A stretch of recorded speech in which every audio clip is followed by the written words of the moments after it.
So hey guys, welcome back to the channel. This is a story about what if Naruto trains himself seriously after a wave. Part 2. If you guys enjoy this, what if? Comment down below. And let me know before I start. Please do support for more awesome content. And leave a like and don't forget to subscribe to my channel. And also share this video with your friends. And check out the description. And check out my playlist. So let's start the video. Chapter 16 The Curse. Sasuke was fluttering, his eyes open. Trying to piece what was happening, all he remembered was seeing feathers. Now he was seeing a bunch of Konoha shinobi against sand and sound shinobi. He had no idea what was going on.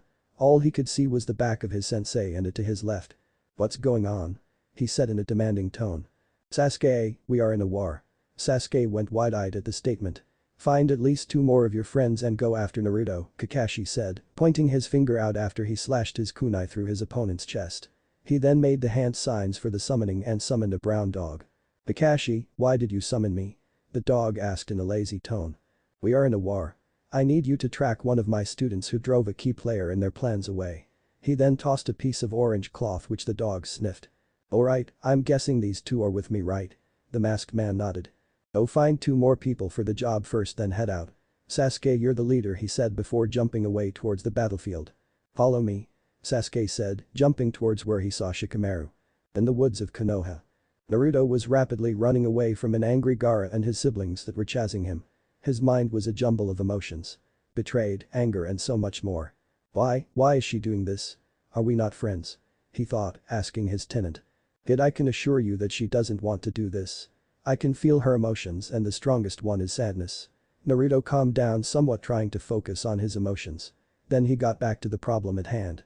A half-sand Gaara charging at him. In hindsight, maybe his way of getting Gaara to follow him was a bit over the top. Moments earlier in the stadium. Naruto was now looking around why he had fallen into a. As he looked around, several civilians switched clothes into their sound shinobi clothing. Naruto was then hit with a wave of bloodlust that was coming from a redhead that was coming straight for him. The blonde put the pieces together and figured they were in a battle.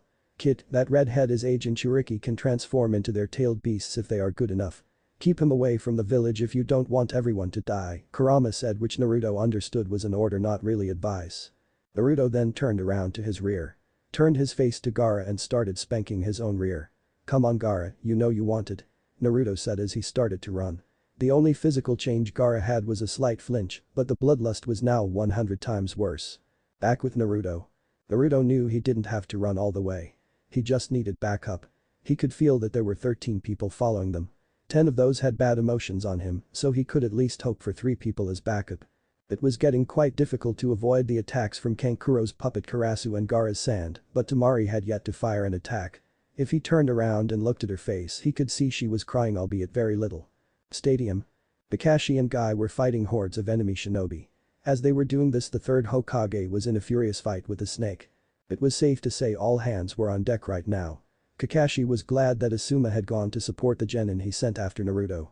The enemy shinobi outnumbered the leaf shinobi 3-1, so it was fair to say they were doing well. Page box. "Well, I'm sad that the 3rd one didn't reanimate, but these 2 should be enough," Orochimaru said as he smirked at his teacher's grief. "Well, I have things to attend to, so I must make my leave," he said as he walked through the purple barrier, confusing Sarutobi. What would be so important that he couldn't stay and fight me, was the 3rd thought as he fought the 1st and 2nd Hokages. Sarutobi definitely did not have an easy time as they weren't legendary for nothing. They were reanimation, so they did have drawbacks, so Sarutobi could hold out for a while. As he fought, he got a light bulb on top of his head. He can't go after that. Not now.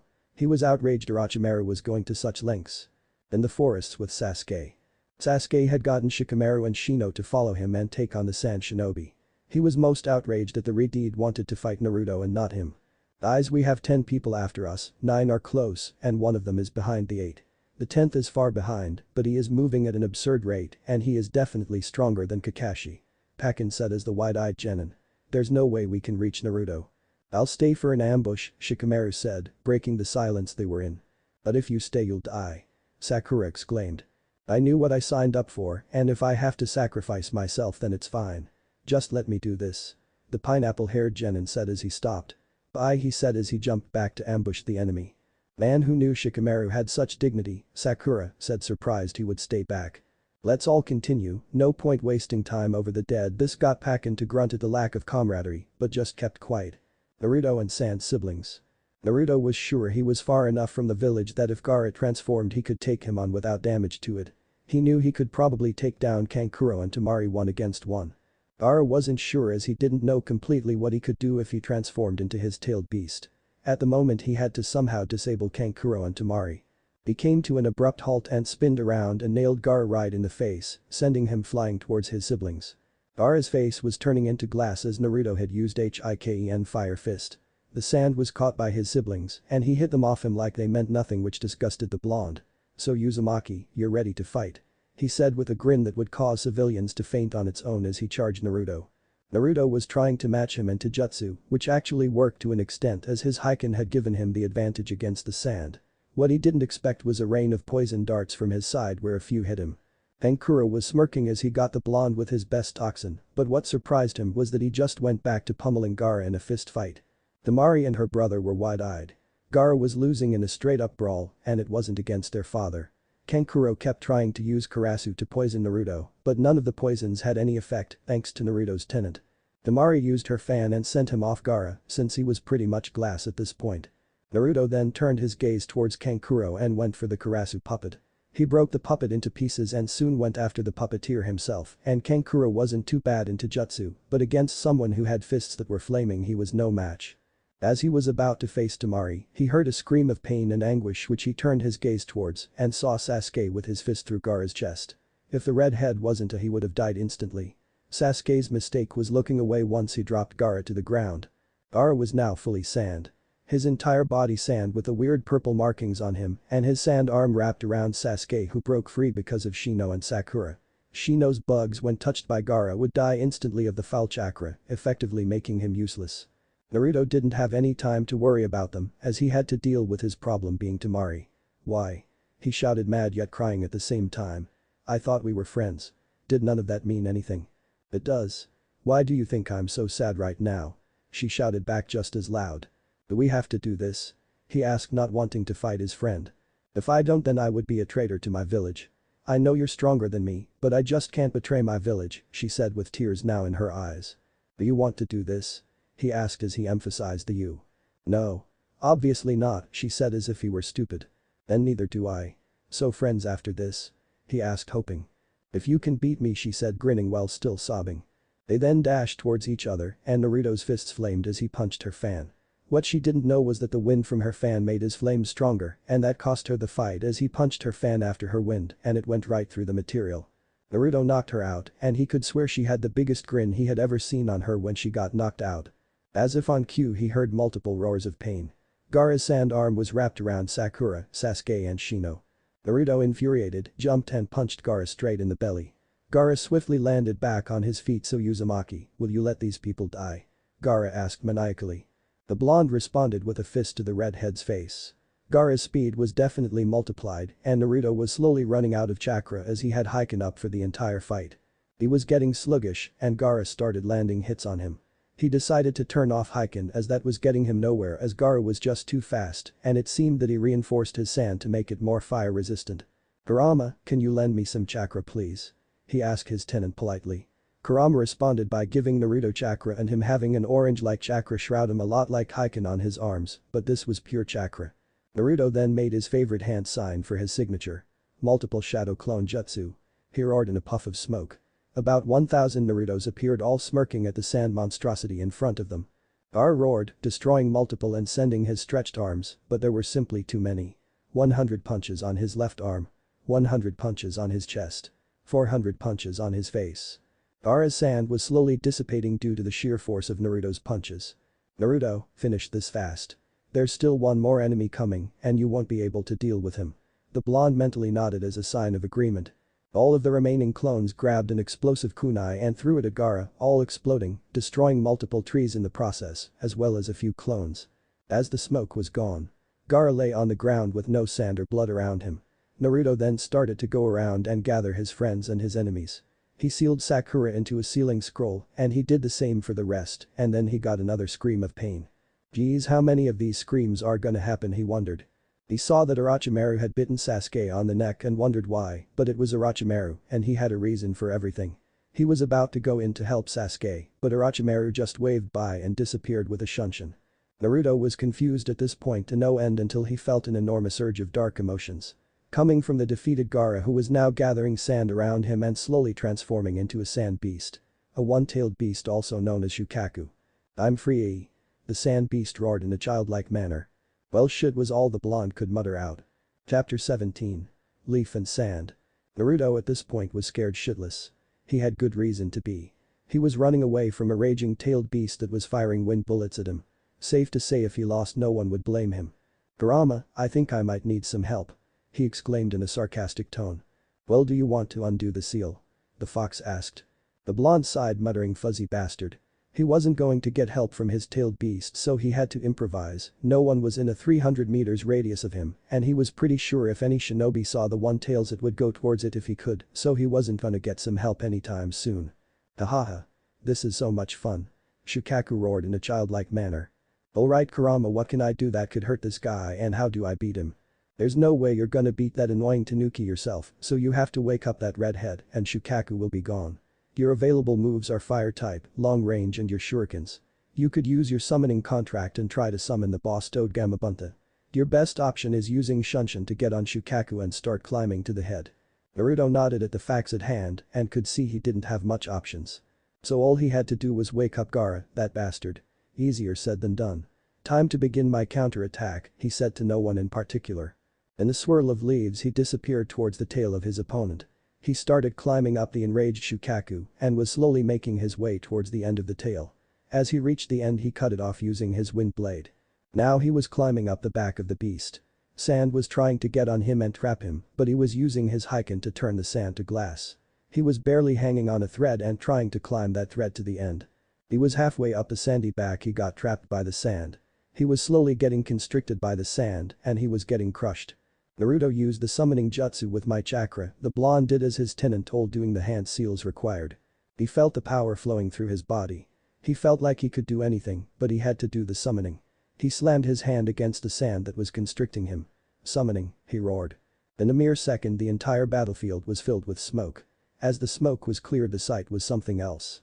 Naruto was on top the head of a purple toad that had a shield on his back and was wielding a.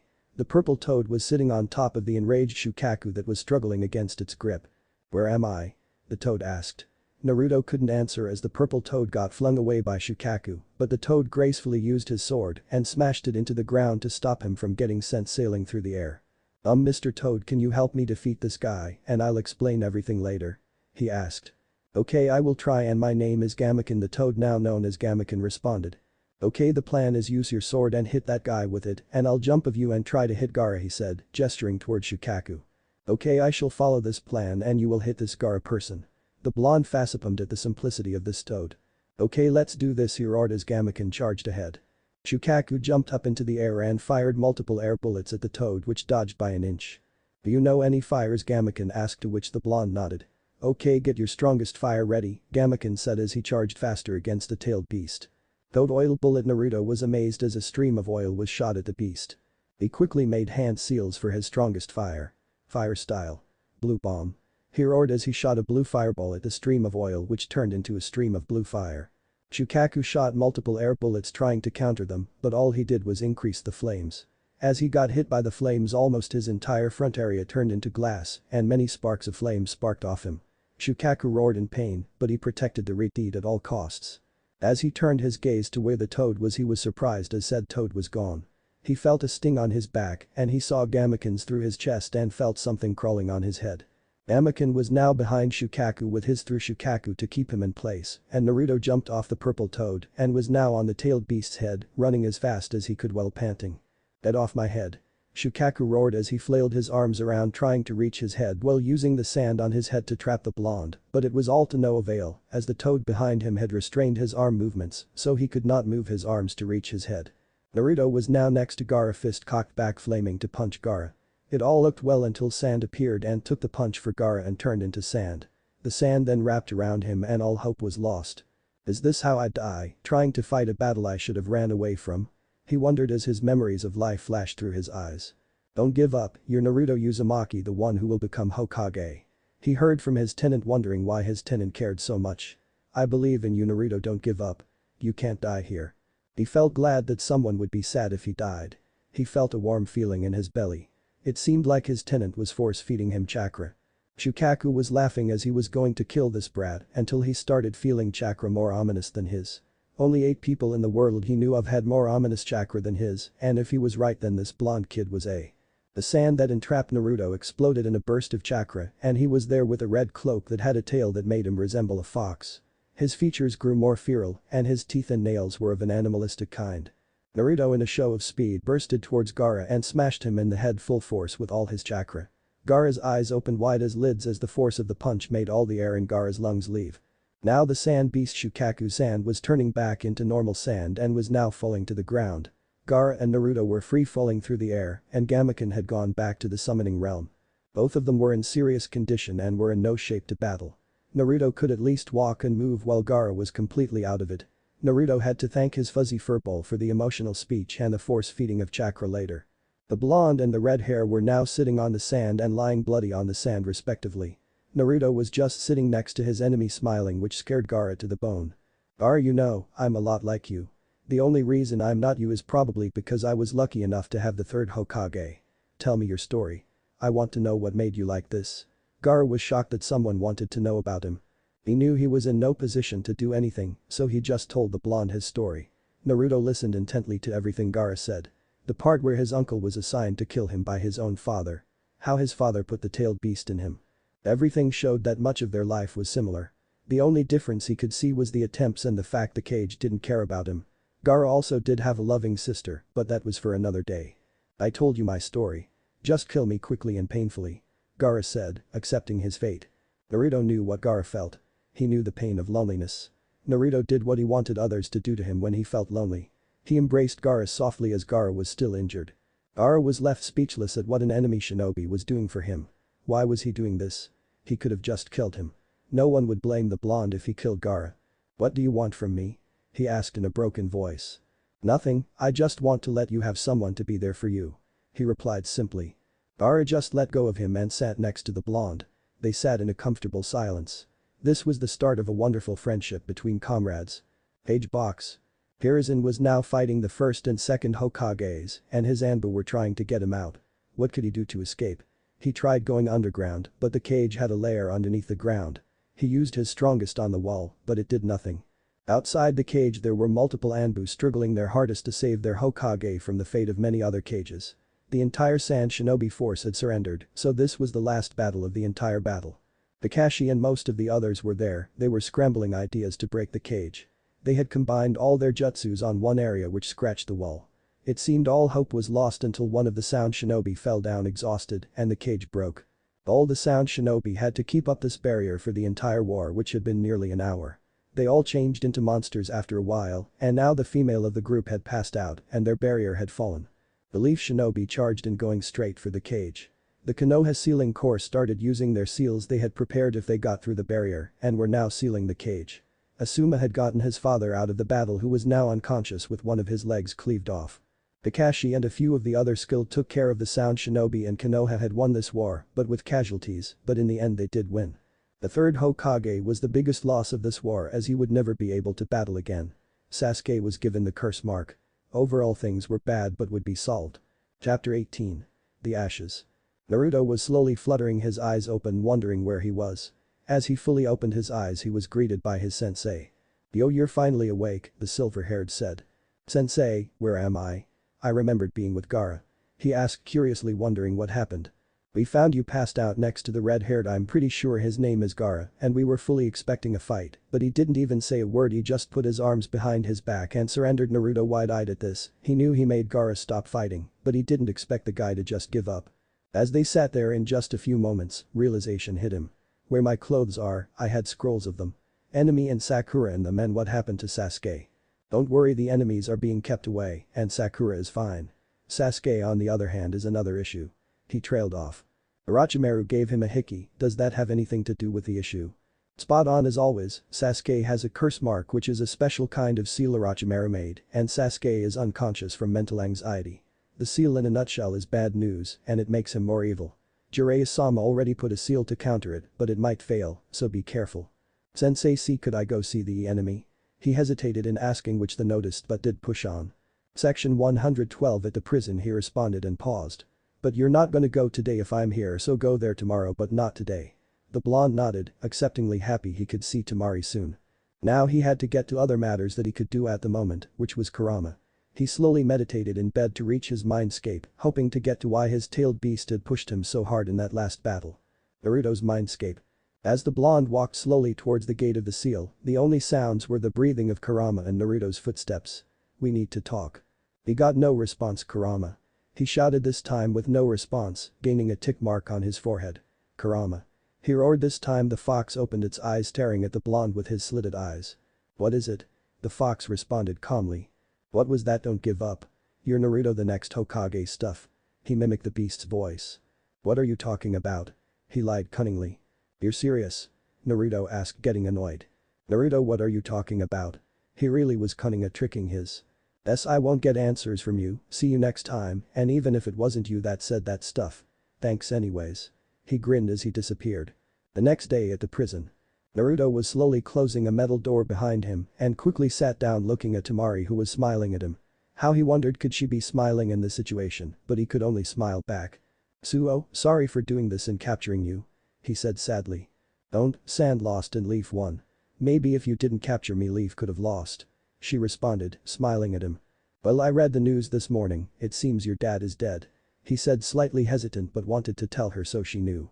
He didn't die, she responded, which made him sad as she was in denial. I'm sorry but it's true, he said, which got a shake of the head from her. Now it's just that I read the news earlier today as well and he isn't dead. He used his last stand. It makes a sand armor that encases him and puts him in a death-like state and he can get out whenever he wants, so I highly doubt he is dead since I saw the picture and there wasn't much sand around him, she responded, making him wide-eye. Don't tell anyone though, she said, winking at him, which made him nod vigorously. Well, he isn't in sand right now, so we can make any decisions to release you yet. Tamari-chan, can I ask you a question? He asked curiously. Sure, Naruto-kun, she said, still smiling. Why are you smiling so happily when you're in this kind of situation? He asked, which only made her smile bigger. Cause I know it's all gonna be fine, cause you're gonna do everything to get me out of here. The Naruto-kun I knew would do anything he could to try get me out of here, so there's nothing for me to worry about and just spend time here waiting for you to get me out of here. She said, which made him start to sob. She wished she could go to the other side and hug the blonde, but the glass wall blocking them prevented it. She could only watch as the blonde cried tears of joy. As he wiped away his tears, he just smiled at her and they continued to chat up, spending their time in the comfortable company of each other. Council room. The council room was in. Hiruzen could do nothing as they didn't have anyone to appoint as the new Hokage except Kakashi, who declined, so they had nothing. They were wondering who could take the job. What about Jiraiya-sama? A civilian exclaimed throughout everything. Yes, he would do fine. Someone said yes, let's get him to agree to many other agreements throughout the council, but all this chatter was getting annoying for the old Hokage. Silence. His voice echoed throughout the room, shutting any conversations. Jiraiya would never accept that he hates doing office work and rarely fills in his mission reports. He paused, then smirked. How about another? How about a member of one of the clans that founded the village? How about the Slug Princess and granddaughter of the first Hokage? Many nodded in realization at where the Hokage was going. Hokage-sama, if I may? Shukaku asked and received a nod. How will we find Tsunade-sama? She hasn't been seen in a long while. He asked. That's where a voice echoed from the back of the Hokage as the figure stepped into the light. It revealed a white-haired man wearing a headband with the kanji for oil. I will find Tsunade or I will personally take up the position, Jiraiya said. Many civilian council members started speaking of how Tsunade could restart the entire Senju clan and stuff like that. I would like one person to come with me on this mission. Many stopped their chatter, wondering who would the gallant Jiraiya want in helping to find Tsunade. Naruto Uzumaki, the two words echoed throughout the silence. Whispers could be heard. Demon, why would Jiraiya-sama want him? A civilian said, why not take Uchiha-sama? Whispers bad-mouthing the blonde could be heard just out of earshot of the Hokage and Jiraiya. Jiraiya, that is not acceptable since it is going to be coming to another council meeting in a few days, Kaharu, one of the village elders, stated, which made Hiruzen perk up as he was never informed of this meeting. Well, whatever it is, it can wait, since it's probably a medal of honor the kid wouldn't want, Jiraiya casually responding to, shocking many civilian council members, wondering why the demon would ever get a medal of honor. Jiraiya-sama, pardon me, did you say Naruto Uzumaki would get a medal of honor? Naruto, a civilian council member, responded by expressing Naruto heavily. Yes, why wouldn't he get one? He defeated the sand that would have at least killed hundreds if not thousands, he responded again, shocking the council members. Many of the clan heads could only nod in respect at the blonde's feet. Well anyway, he cannot come so we are sorry, Jiraiya Kaharu said, trying to take the focus off of the fact that Naruto fought and beat him. Well I'm not gonna go unless you give me him. Jiraiya responded smirking as he knew he had all the cards against the council. Fine, Kaharu said hesitantly. Jiraiya then left in a shunshin, annoying Kaharu further at the stupid brat as she would put it. Well now onto the exams, let's discuss who will be promoted. Hiruzen started. Ichiraku's. Naruto was now slurping up his 37th bowl of pork ramen, then quickly stacked it on the pile. Quickly took to the sink for washing. She swore one day he would use up all their bowls and he wouldn't be able to eat anymore. As he started digging into his 38th bowl in a puff of smoke, Jiraiya appeared next to him, nearly making him fall off his chair. What the hell do you want? He exclaimed angrily. Kid, tomorrow you and me mission, the Toad Sage responded, handing the blonde a scroll. Read the details and meet me tomorrow at the gate at 8 AM, and on the mission I will be teaching you anew. Then he disappeared just as quickly as he appeared. Well I guess I'm gonna be busy again, well better get ramen for the time I'm gonna be gone. He said as he dug in with one arm but used his free arm to read the mission details, which made him wide-eye, seeing it was an air rank retrieval. He then saw he would be retrieving the next Hokage, which made him happy as he could help get Temari free sooner. He then ate about 50 more bowls before he left, leaving the money and disappearing in a shunshin towards the Shinobi district. As he appeared in the Shinobi district, he was searching for a shop that he could get to refill his supplies, since he was running low. His eyes were glancing from the shop names and found a shop called Higurashi Shinobi Needs, which he entered. Higurashi store. Welcome to H. Naruto, is that you? He heard a familiar voice say, which he turned his gaze and met a girl with 2 buns in her hair that wore a Chinese-style shirt and pants that were red and white respectively. Hey Tenten, right? He asked, hoping he got the name right to not insult the female. Yeah, so what are you doing here? I need to get some equipment for my next mission, and I need probably a 2-week supply, he responded as he explained the mission details to her. Oh well, that's such a cool mission, she whined, that I could go on a cool mission like that, but Lee is still recovering from the effects of the 8 gates. She said as she started walking away and turned around as she realized she wasn't following, then made a come here gesture which he followed. She led them to the weapons section of the Higurashi store, and he was amazed at the sheer amount of weapons, ranging from popular weapons like katanas to unpopular ones like fans that Temari used. He started wondering if a weapon would be helpful in battle, then decided he would ask the weapon specialist that was picking up kunai and shuriken and putting them into boxes for him. Tenten, do you think it's a good idea to buy a weapon like a sword? He asked, to which she turned around and stopped whatever she was doing and nodded vigorously. Yes, now what would you want? She asked eagerly. Well, I'm a wind style user and I think a sword would be nice since I don't really know how other weapons work, plus I think swords are really cool, he responded. Well, the best weapon for you would be a long type, as he looked around the room, but since you asked for a sword, I'll get you a long sword, she said as she walked towards one of the walls and took a weapon of the wall and tossed it to Naruto, who wasn't prepared and nearly sliced his arm off. Here, a Chokuto Japanese straight sword, she said as she smirked. It's pretty pricey, but. He trailed off as he swung it and smirked. It feels amazing to hold and I think it's the perfect weapon. She squealed at having helped her friend find a weapon. Well, let's get to the counter and get you set up, she said as she nearly ran to the counter with a bunch of boxes on hand. Alright, 2-week supply of shurikens, explosive tags, smoke bombs and other stuff, and this, she said as she sealed everything into a scroll except the. Naruto smiled as he shined under the light of the shop. It would be really cool if he could say that. The handle had multiple leaves that were pink that looked like they fell from a sakura tree, and the rest was blue like the sky. The edge was sharp, and when he meant sharp it was like it could pierce you just by looking at it.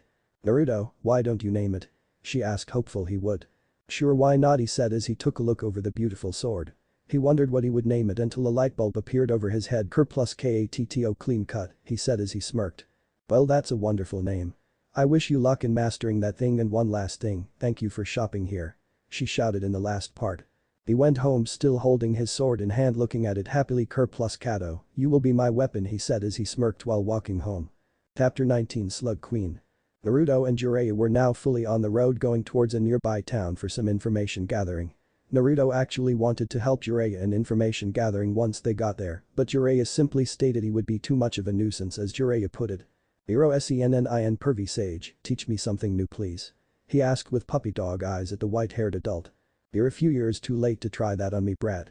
He replied, but I guess since we're almost in town, I guess you could learn this. Jiraiya quickly ruffled through his bag and found a balloon filled with water. What the hell do I do with this? Naruto asked, annoyed slightly. This will help in your shape manipulation and will also be the first step in learning I plan to teach you later. The main thing I wanted to teach you is something I can teach you here, so you have to wait until I get a lead on where Tsunade is," he said, making the blonde nod in understanding. But you didn't explain what I do with it." "Oh yeah, sorry, just try to pop it only using your chakra." They continued on walking. The only sound heard was the grunts of Naruto and him sometimes yelling damn it, making Jiraiya smack him to shut up. "So sensei, what are we gonna do for the other you're gonna teach me?" The blonde asked, hopeful he would get some details. "Well, it's something only you can do, but keep focusing on that balloon," the sage said before pointing towards the ball in the blonde's hand. The blonde continued to focus on the ball, getting no result, and they were about to be in the town. "Naruto, use more rotation," the tenant in the blonde said, making the blonde get shocked slightly. He then did what was told by his tenant, and the balloon actually started shaking and almost broke, but he lost his concentration. Damn it, so close. He roared but quickly got smacked into the ground by Jiraiya, muttering something about stupid kids. Soon they entered the town, and Jiraiya went off to do his information gathering and left the blonde alone to go around to his own activities. The blonde just continued to walk around working on his water balloon. Konoha. Shikamaru was walking around the hospital trying to find his friend's room. Choji Akimichi has been weakened for a while now. Shika has been visiting and keeping his friend company to help the Akimichi to get better soon. Choji was now able to move around with crutches but still couldn't move around fully. Shika was now watching his friend move around in the hospital to see if they could go out and get some lunch. He still remembered his conversation with his blonde friend earlier. Flashback. Shika was meeting Naruto at Ichiraku to meet up, and he didn't get any more details from the blonde. As he entered the shop, he saw the blonde sitting down slurping ramen. "Hey Naruto," the Nara said. "Hey, so I'm going on a mission, and if the mission is successful, Choji would probably be fixed up fine and dandy," the blonde said between his slurps of his ramen, and the fact Choji could be better made Nara completely serious. "What do you mean?" "Well, I'm going on a mission to get Tsunade Senju, the best healer in the world, to come back to the village." Shikamaru nodded in understanding, seeing how if Tsunade can't heal Choji, then no one could. "Well, I doubt that's all you called me for?" Shikamaru asked. The blonde then handed a slip of paper to Nara, which he opened quickly and read the contents, which made Nara smirk. "Sure, I'll take care of her," he said before walking off and hearing a loud shout of thanks from his blonde. Present. Choji and Shikamaru were now entering the cell holding Tamari. "Yo blondie," he said, making Tamari glare at him.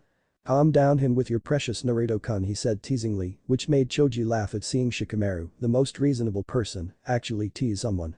"What do you want?" Tamari asked, trying to find. "Naruto is on a mission to find the next Hokage, so if everything goes to plan, then you will be free with your siblings." Tamari grinned happily that her blonde hair was fine. "Thanks for informing me," she said, bowing. "Stop bowing to me and Imma, go speak to your brother," he said, making her perk up. "Please don't hate my brother for what he did to you.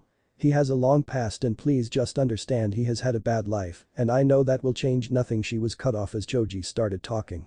"It's fine, I understand everything. Naruto told me," he said before smirking and heading out of the room.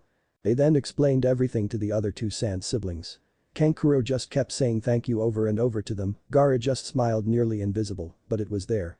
"So Shika, when you think he is gonna be back?" the Akimichi asked. "Soon Choji, soon," he replied calmly. "With Naruto." Naruto had popped his water balloon, then found Jiraiya and found him with some girls and drinking booze, and he then got furious at the sage. The sage apologized, albeit reluctantly, and got back to the road, and he told Naruto the next step, and he did get a tip from Kurama, which was to use power. They then arrived in a new town to gather information, where the blonde got a room to rest. He was now about to sleep to take a nap until he heard knocking on the door. "Hiro-sen, go away," he shouted angrily. "Room service," a feminine voice said. "Ugh," the blonde said tiredly. He got up and opened the door, revealing a shark man and an adult Sasuke. I wouldn't guess you have some lunch?" he asked, which got a chuckle from the shark. "Can I ask a question?" Which got a quick nod from Kisame before Itachi could say anything. Who the hell made that feminine voice? He asked. "I would guess it's this guy," he said, gesturing to Itachi. Itachi let out a slight chuckle, barely noticeable, but got heard by Kisame, who grunted okay, so shark face has a feminine side. Kisame at this point swung Samehada at the blonde. Naruto at this point was backed up in the room, his back to the wall with Kisame in front of him, ready to swing Samehada at notice. "Naruto-kun will come with us and there will be no problem." The blonde nodded and started walking up towards the Akatsuki. He then rolled under Kisame and slammed his hand at his balls and started to make a run for it. Kisame was now rolling on the floor, grabbing his crotch in pure anger and slight respect for the child. Itachi chased after said blonde and was about to grab him before Toad blocked his arm. "Ugh, finally you come, you fool," Naruto said, crashing on the floor. Yeah, just shut up, Jiraiya said above the blonde. I guess it's time to escape. Itachi said before grabbing Kisame and getting away. Why was that shark guy so out of it? He asked. I slammed my fist at his balls, he said, sending a shiver through Jiraiya's spine. Alright, let's go to where I found Tsunade should be. He said, walking away. As they got to the front door, they saw Sasuke on the front, unconscious, leaning to the side. Damn, Jiraiya said before summoning a toad to get the raven back to Konoha. So sensei, where we going? He asked, hopeful they wouldn't have to go too far. Anzaku town, it's gonna be at least a day at minimum, the sage replied, to which the blonde nodded. A day later. Anzaku town. Naruto and Jiraiya were now going at full ninja speed to reach Tanzaku town before Tsunade could leave. As they were entering the town, they saw the palace in the middle get thrown down by a gigantic snake. Snake bastard, the master and student said in unison before continuing on at super speed compared to what they were moving at before. As they reached the palace, they found Tsunade and her apprentice Shizune there, with Tsunade just staring out into nothing. Tsunade, what's going on? Jiraiya said, revealing himself. It seems I met both of you today. She said. Now let's go to a bar and discuss stuff. Naruto and Shizune at this point were just following their masters to see their items. Naruto explained what was happening to Shizune, which made her eyes open wide. Chapter 20. Slug Queen's Pain. Naruto, Jiraiya, Tsunade and Shizune were right now in a bar with Tsunade and Jiraiya pretty much drunk. So, why did you come out here? The Slug Queen asked as she hiccuped. Well, the old man is going down and it seems you're the one he wants to have taken the hat. The Toad Sage replied. Tsunade started laughing heavily, nearly running out of breath. Ha, that's a laugh, being the Hokage is a fool's gosh. She couldn't continue as Naruto decided to step in and was now holding Tsunade in a chokehold. What do you think you're doing? She asked, smirking slightly. Don't you dare disrespect Chiji or any of the Hokage. He roared with his eyes flickering between red and his original blue ones. You want to take this outside? She asked. Sure, old lady. He said and smirked as he saw her eyebrow twitch slightly. As the two blondes faced each other, ready to attack by a flip of a coin by Jiraiya. As Jiraiya was about to toss the coin, Tsunade raised her hand. Kid, I'm only gonna use one finger on you. If you win, I'll come back with you to Konoha and become Hokage. She said smugly. Sure thing, Bachan. He replied just as smug. The Toad Sage just sighed and flipped the coin. The blondes dashed as they heard the metal clink of the coin hitting the floor. Naruto drew his fist to hit her, but couldn't do anything as Tsunade used her finger to flip him over and sent him to the ground. The genin rolled back, panting slightly. The blonde then charged back with his fist now on fire, and he moved quite faster. Tsunade was about to do the same trick, smirking, but she lost it quite fast as the genin dived in low and struck her in the chest, getting rid of all the air in her. Tsunade got pushed slightly, then went in with her finger and was about to chop him in the back, but he then flickered out of existence and she felt quite a few punches on her back and got sent flying slightly before she rolled to break her fall. I guess I will admit your dissent, she said before raising her hand. One hand, I guess, I want to make this fast. She said, sighing, trying to portray her annoyance. One question, why do you care so much about the Hokage? She asked innocently, curious. Because Hokage is what I want to be, an old lady. I will be Hokage, so believe it. He said as he dashed back in. He was going in but sent flying into a wall, crushing some of his ribs. Tsunade was about to walk away before she felt a foul chakra behind her.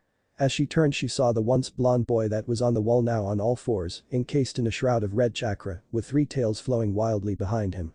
Jiraiya. She roared. It's okay, he is under control. Though I didn't tell him to use it until I permitted him. He replied, smiling. At this point she was slightly afraid since this blonde genin she just met was pushing her pretty far than most had. Flashback one day ago. Nightfall had just set and a Toad Sage as well as a genin were setting up a tent. Well, actually the genin was the only one making the tent and the Toad Sage was writing some notes on a slip of paper.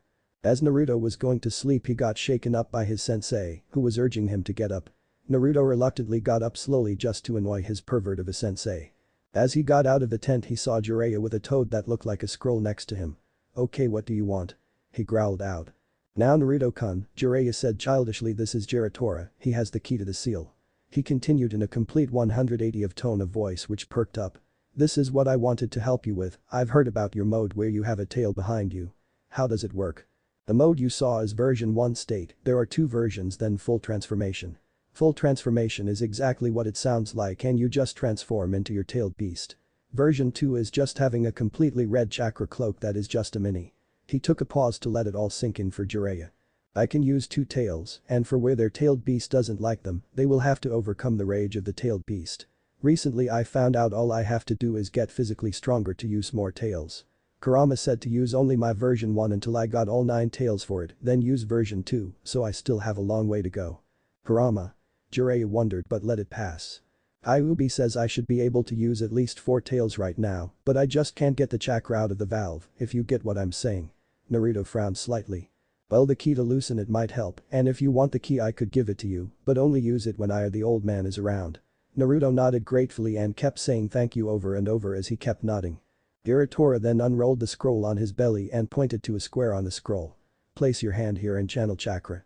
The blonde did as told and was surprised that Uratora went into his mouth and he started gagging fiercely. Present. Tsunade was watching the scene of him getting his last and final tail, making a total of 4. As she was still stunned, Naruto capitalized and rushed in, throwing multiple punches with strength that could give Tsunade a run for her money. Jiraiya, who was watching the fight, sighed as he saw multiple civilians fall unconscious from the sheer force of Naruto's killing intent. Tsunade and Naruto at this point were in a total slugfest, each punching each other full force, but unlucky for the way that Kurama's chakra kept healing Naruto from each punch, but his punches were slowing down slightly. Though the same could be said for Tsunade. The slug princess dodged the blonde's shot and backed off and started healing her wounds to reduce the damage she sustained. As she healed, she drew blood from one of her wounds and immediately froze. Naruto, who didn't know anything, rushed in but got stopped by the Toad Sage himself. What the hell, pervy sage? He roared, wondering why he stopped him from winning. She has a fear of blood. He replied sadly. Naruto looked back and forth between his sensei and the medic and just sighed. Yeah, that wouldn't be fun if I beat her because she had a stupid weakness. He then walked away. I'm going back to the hotel. Lady Tsunade. Shizune muttered to herself while taunting oinked. I'll take care of her so you can rest in, Shizune. She walked away and went to where she and Tsunade were staying, which was surprisingly the same one Naruto went to. Tsunade, when will you heal those wounds? Jiraiya wondered to himself. Naruto's mindscape. The blonde was talking to his tenant, seeing this was the only friend he could talk to, so he didn't kill himself of boredom. Who would have thought she of all people would be afraid of blood? What does that mean? Naruto asked curiously. Should I say? Who cares, I'm a tailed beast, Kurama asked himself. She is a friend of your mother's. Please tell me who she is. He pleaded. Ask her yourself, that's the only clue I'm telling you. The blonde grunted. Go train, you whiny brat. Naruto nodded, signifying he agreed. Kurama, can we learn the Flash Fox? Sure, if you get rid of the seal. Ah, shut up, I already told you my reasons for not releasing you yet. He snarled out annoyingly. Chapter 21. Naruto's roar. Naruto fluttered his eyes open, feeling the warm breeze of the wind flow over his body. He slowly got up and started stretching. The blonde then ran to grab breakfast, also known as ramen. As he searched the town for a shop, he found Shizune walking about with bags in her hand. Hey Shizune-san. He shouted, waving as he ran to her. Hi Naruto-kun. She greeted him. What are you doing? He asked curiously. I'm getting some medicinal herbs and poisonous herbs for me. She replied honestly. Oh well, wanna go for a bite? Sure. She replied, happy to spend time with someone other than Tsunade. They then got to a ramen shop and were greeted by an old man that had his around 6 to 9-year-old daughter helping him. Who do they remind me of? Naruto asked himself rhetorically. Well, what would you like? The elderly man asked. Mizo ramen and keep em common. Naruto replied, confident in his order. Just give me whatever you recommend. Shizune replied with visibly less confidence than the blonde. So? What's up with Bachan? He asked in between his slurps. She has been through a lot, it's just tough for her to see blood. It's one of the reasons she isn't really a ninja anymore. She replied honestly to see his response. She listened in to see his response to see if he really understood. That's fine, I don't care if she has a phobia or anything to blood, I will bring her to become Hokage. He declared as he slammed his fists on the bar, shocking the little girl giving him ramen. Shizune could only smile at said blonde, feeling a warmth around him. Thank you for understanding, Naruto-kun. She said as she went back to eating her diet ramen. They continued to eat in silence, Naruto eating as fast as he always did, while Shizune just giggled at his antics and ate in silence. Shizune decided to take a step forward in becoming friends with the blonde and spoke up to Naruto-kun. She trailed off. Yeah? He responded, making her continue. Would you call me Mi-chan? She replied and got worried after the silence. Sure thing, Mi-chan. He replied, smirking at her. As they finished eating, Naruto paid, saying it was only right for a man to pay for the first time. Man, Iruka-sensei's lessons rubbed off on me a little, he thought, remembering his sensei and also Anko. As they got to the hotel they were staying at, they found Jiraiya standing outside patiently waiting for them. Are we in trouble or something? I swear I did nothing. He asked, seeing the saddened face on his sensei. Naruto, she wants to see you.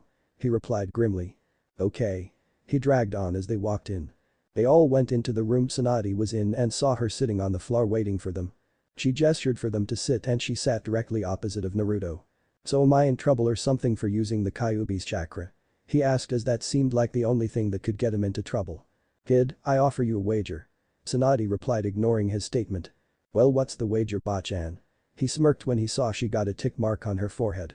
The wager is, if you can beat me when I have these chakra restrictors and strength dampening seals Jiraiya made on me, I will come to Konoha and become Hokage. She smirked, seeing him wager the options. They all sat there in silence for what seemed like eternity, waiting for his response. No. He started echoing through the room. What? They all shouted. If I beat you, I want one more thing.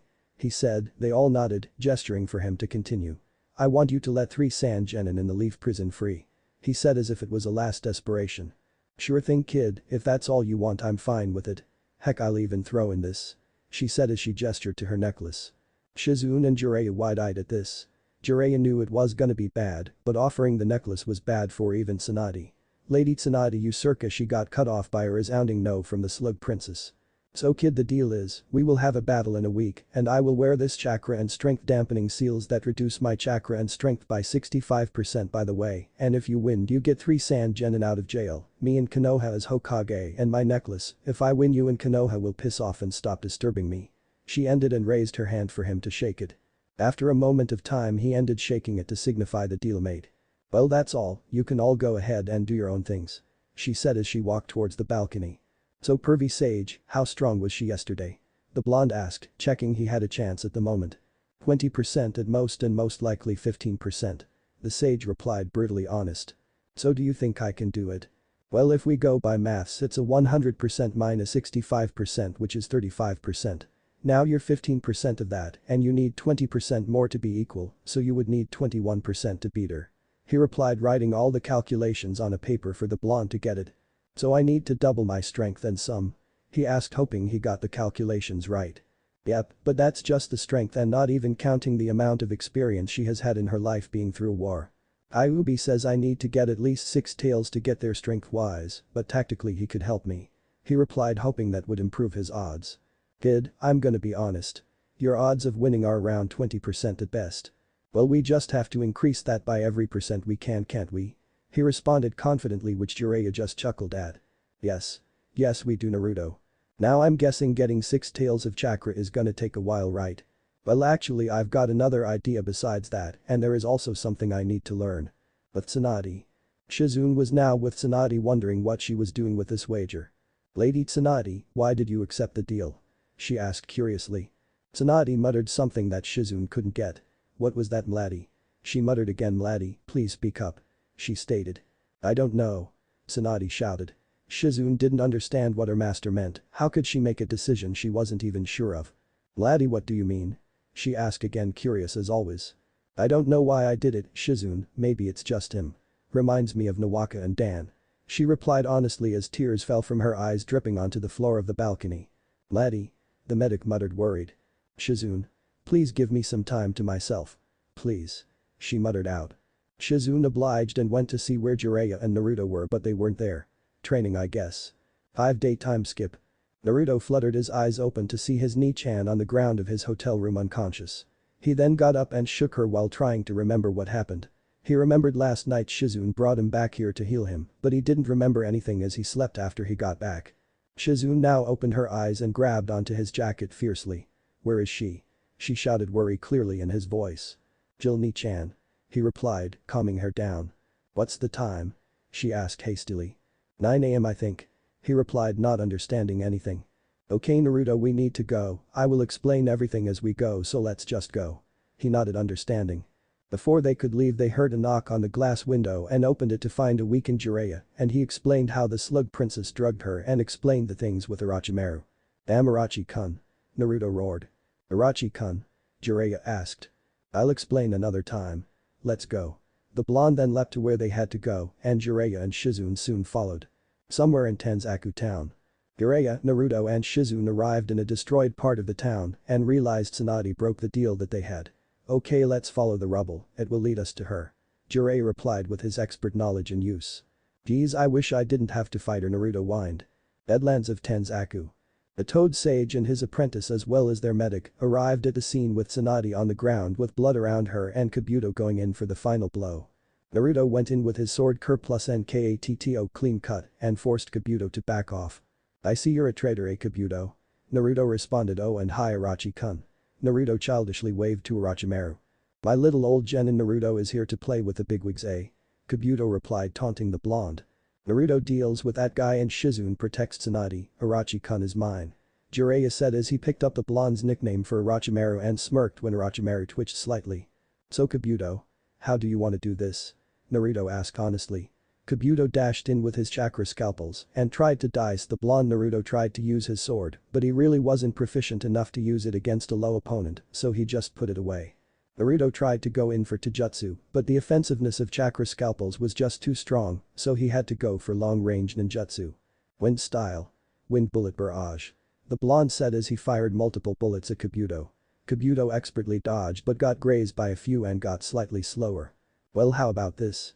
Naruto said as he sucked in air through his mouth, making his belly enlarge. Wind style. Drilling air bullet.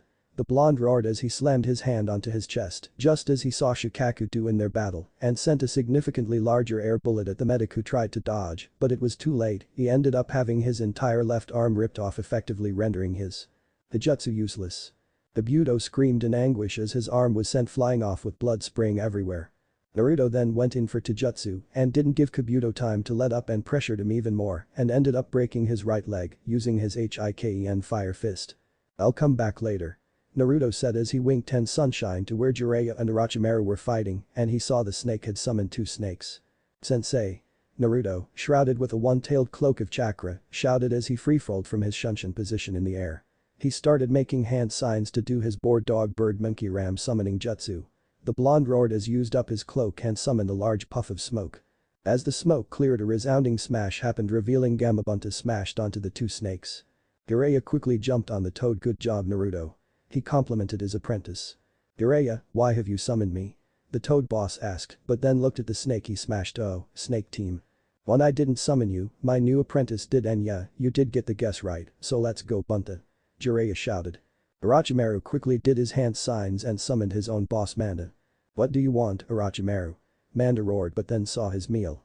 I want 500 sacrifices after this. The snake then went in trying to grab the toad, but it couldn't work as Bunta dodged by leaping to the side.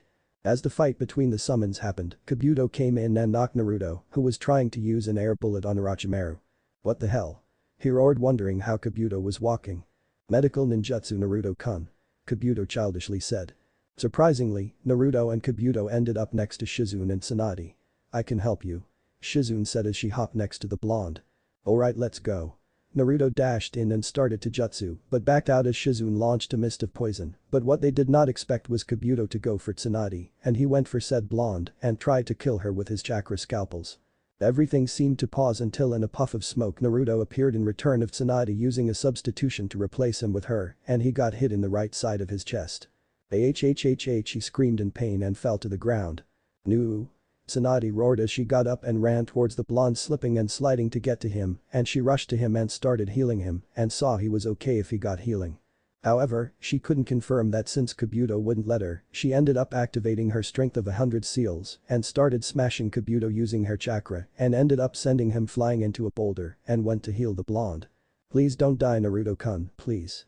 She pleaded, hoping it wasn't too late. I won't die, Bachan, not until I become Hokage.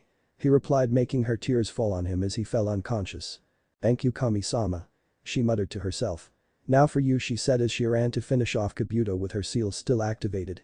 She went in for Taijutsu and smashed him into the boulder. Kabuto could do nothing as his right arm was gone and his leg was still weak even though he did his best. You're done. Tsunade roared as she slammed her fist into Kabuto's head, smashing his skull and internally damaging his brain with the sheer force of her punch.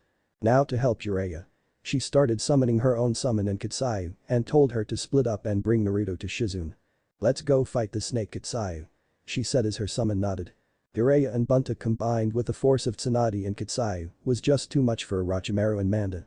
Orochimaru decided to cut his losses and just give up on healing Kimimaro. As Gamabunta's sword got pierced through man's head and hit the ground, the blonde then ran to fight Orochimaru into jutsu, but he ended up running from her and used Earth style. Earth wall to stall and he ended up running. That fight was less than eventful. I lost Kabuto because of you Minato. Orochimaru roared in his mind. Amity got away. Tsunade shouted as Jiraiya got next to her and Shizune came with Naruto slung over her. It's fine, we did end up getting one of his stronger pawns so we did win. Jiraiya said trying to cheer his female teammate up plus you aren't afraid of blood anymore. Tsunade didn't respond and just looked at Naruto and smiled. Oh and I don't think I'm coming to Konoha yet. She said which made Jiraiya fall flat on the ground.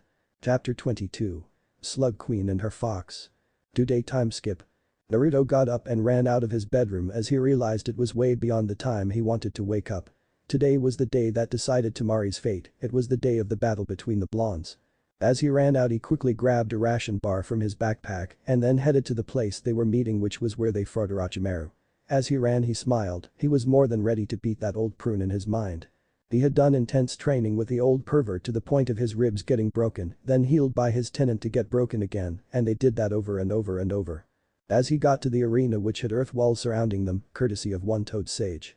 He got to the field and saw Tsunade smirking at him with Shizune and her pet to the sides with Jiraiya in the middle. Brat you're late. Jiraiya shouted in anger get to your side. He gestured to the side which he was going to be on. Okay sorry, geez I never get that mad when you're doing your research. Okay both fighters ready? He asked to which they both nodded Hajime. He said as he leapt away to the side with Shizune. Naruto dashed forward, but to his surprise Tsunade didn't and just started throwing shuriken guess she doesn't want to brawl, well I can do long range too Bachan, he thought as he activated his Heiken. Flaming fist barrage he said as he punched his fists forward and came flaming fireballs in the shape of fists, speeding towards the medic who was surprised and dodged, but Naruto didn't stop. His being allowed him to keep firing without any harm and he sent dozens upon dozens of the fireballs at Tsunade who kept dodging swiftly but she knew better and if she just kept dodging, she would lose eventually. She dashed in after the genin who dashed in as well surprising her, which made him get the first hit in the chest, which she quickly retaliated with a punch of her own, but got blocked by the blonde. As the fight continued into jutsu, he had to slowly apply his chakra cloak, which quickly grew to two tails, to heal the damage his arms were taking from her super-powered punches. Slowly but surely Tsunade overpowered Naruto, forcing him to go into four tails of chakra. Naruto's punches hurt her, but he kept losing ground. But Jiraiya and Shizune. Jiraiya-sama don't you think we should stop them? Shizune worriedly asked. Nah they were the ones who agreed to this bet and plus the kid still has a few tricks. What do you mean? Well for one he hasn't even used all of the Kyuubi's chakra. 2, just wait and see. The sage smirked mischievously scaring the medic next to him. In the arena. Naruto was now a good distance away from Tsunade and he was charging fire chakra all around him, which made his chakra cloak turn from red to orange, but it kept flickering between the two colors until it stopped and the blonde panted heavily. Damn it, Kurama pumps me less of your chakra. The blonde's tails then decreased to 3 rather than 4. What's up brat? Running out of steam? Tsunade taunted the blonde which made him chuckle. Not even close to Bachan. He then dashed forward and smashed her in the chest which she blocked, but what surprised their audience was that they started screaming in pain. See? The blonde said as he jumped back. That punch, damn it he broke my right arm. She started to heal her arm which made the blonde smirk in front of her as he disappeared and she then got sent flying to the side to which she rolled to land on her feet. Are you running out of steam? He taunted her which made her growl in anger which then turned into a smirk. I haven't had a battle like this in a long time. Markings then appeared all around her signifying she used her healing seal. Oh you're using that stupid seal. He whined in mock anger, then quickly disappeared and kicked in her side but got blocked by her, to which he quickly punched but got pushed to the side. Naruto then grabbed her with his free arm and surprising Tsunade, it stuck there and he then flipped her and smashed his fist in her face, but she quickly flipped him over and started smashing into him and she ended up breaking his guard and he started getting pounded but he shunshed away. You're insane Bachan. He said between pants that he started a run towards her and cocked his fist back but then got hugged by Tsunade. I forfeit. She shouted. What the hell? Jiraiya shouted as he saw Naruto being hugged to her chest. Can't. Breathe. The blonde said in the bone-crushing hug which Tsunade quickly let go. As she let him go he quickly fell flat on the ground. Good fight. He said as he raised his hand towards Jiraiya and a thumbs up. Tsunade then leaned down and unstrapped her necklace and wore it on her blonde brat and kissed him on the forehead, making him blush. Jiraiya gets these seals off me then I'm gonna heal the brat and let's go back to Konoha. Jiraiya did as told and got the seals off, making Tsunade feel refreshed as she got a lot of her energy back. "You know you could have actually beat him?" he asked sarcastically. "He just reminds me so much of them that I want to believe again," she said as she continued healing the blonde who was now unconscious, smirking. "He is a lot like Minato, isn't he?" "Ah, Minato, nah, I don't think so, Kushina, oh yeah boy, he is like her. At least now he isn't a girl and he isn't a tomboy," she said as she chuckled. 5-day time skip. "Yes, we're finally here." A voice roared that Izumo and Katetsu could hear all the way from the gates of Konoha, and in a minute or two came two and their two apprentices. They were about to stop a group, but they were too fast and they were heading for the Hokage tower that they just gave up. Naruto ran towards the Hokage tower and both him and his master smashed the door to the Hokage's office open, surprising the old man inside. "Hey Gigi." Naruto shouted in excitement, "Hurry up Bachan." He shouted as he popped his head out of the door. "I'm coming." "So I take it the mission is a success?" Hiruzen asked while smirking. "Yeah, now hurry up and give her the hat or the kid's gonna annoy you to no end," Jiraiya said with actual worry in his voice. "Why?" he said but quickly got tackled to the ground by said child. "Gigi, please hurry up and make Bachan Hokage, give her the hat." He blurted out all the words that it almost sounded like nonsense.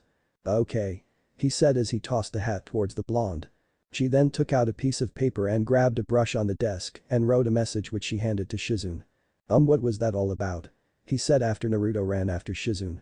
"You know the Sand Genin. Well, the kid has a crush on the girl, even if he doesn't want to admit it, so yeah, that note was a release form with the stamp of the Hokage, so yeah," Jiraiya explained. "If that's all Naruto-kun wanted, I could have done that." "It's dumb." Tsunade chimed into the conversation. "Good to have you back, Tsunade."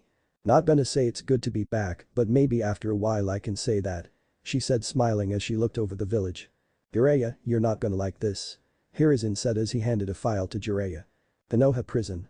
Damari was idly sitting in her cell until the cell door opened and a guard came in and spoke words to her that she felt she would never have heard. "You're free." She quickly ran out and searched for her brothers, but the guard then gave her instructions. "You have to stay in Konoha for at least a week before you can leave, and the same for your brothers, since you're the oldest. I'm explaining it to you.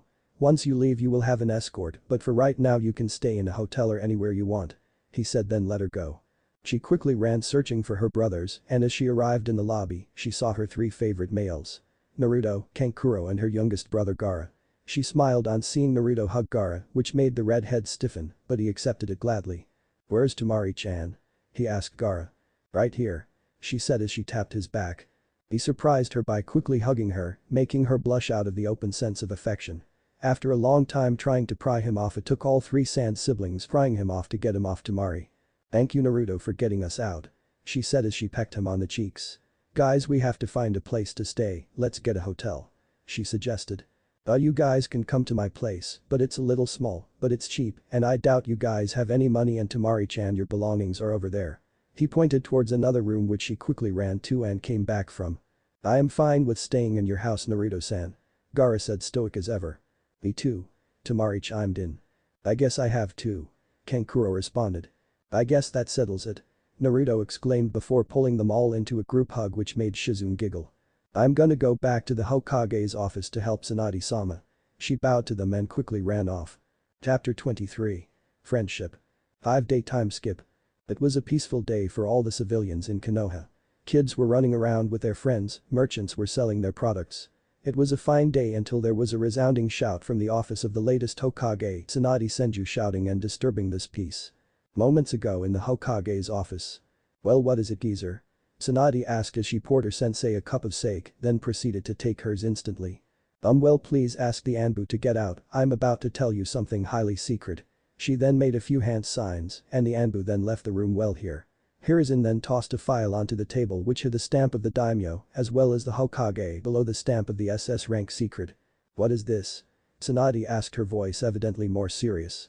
"It is what it looks like," he replied, which made her quickly go through the file, and what she read made her eyes bulge out of her sockets as she turned her gaze to Hiruzen, giving him a look that said he was a madman. "Are you crazy?" she roared, resounding throughout the entire village as she forgot to put silencing seals. Shizune came rushing in wondering what happened, to which Tsunade just sheepishly grinned, then told her to get out and then proceeded to play silencing seals. "What is wrong with you?" she asked, voice full of anger, to her sensei, who could only hung his head in shame. "It was the only way." So all of you old people condemned a young teenager to a life of hell just so you could save those people. She roared angrily at her sensei for the so-called Uchiha massacre. That boy deserves so much more than this. Do you even have his contact anymore? Saratobi nodded. Well, where is it? We can't contact him, he contacts us. He is in an undercover SS rank mission right now and we can't disrupt it. Tsunade could only clench her fists tightly, making blood leak out of them. How long? She asked after a moment of silence. What do you mean, Tsunade? Hiruzen asked politely, trying to keep her as calm as possible right now. How long is it till he comes back? Well. He dragged on but quickly continued due to the harsh glare Tsunade was giving him. He doesn't really have a return date. He is supposed to return whenever he feels his mission is done. This only made Tsunade slam her cup on the wall, smashing it to pieces. What if he actually turned into a villain? She roared. Itachi is the most trustworthy ninja I have ever seen, he wouldn't just turn evil after all of this. Tsunade just sighed. Get out of my office and get Shizune. She replied, grabbing papers from everywhere around her office. What are you doing? He asked, wondering what she's doing with all her running around. I'm giving an Uchiha a good life. She replied, effectively ending the conversation, forcing Hiruzen to get Shizune. Naruto's home.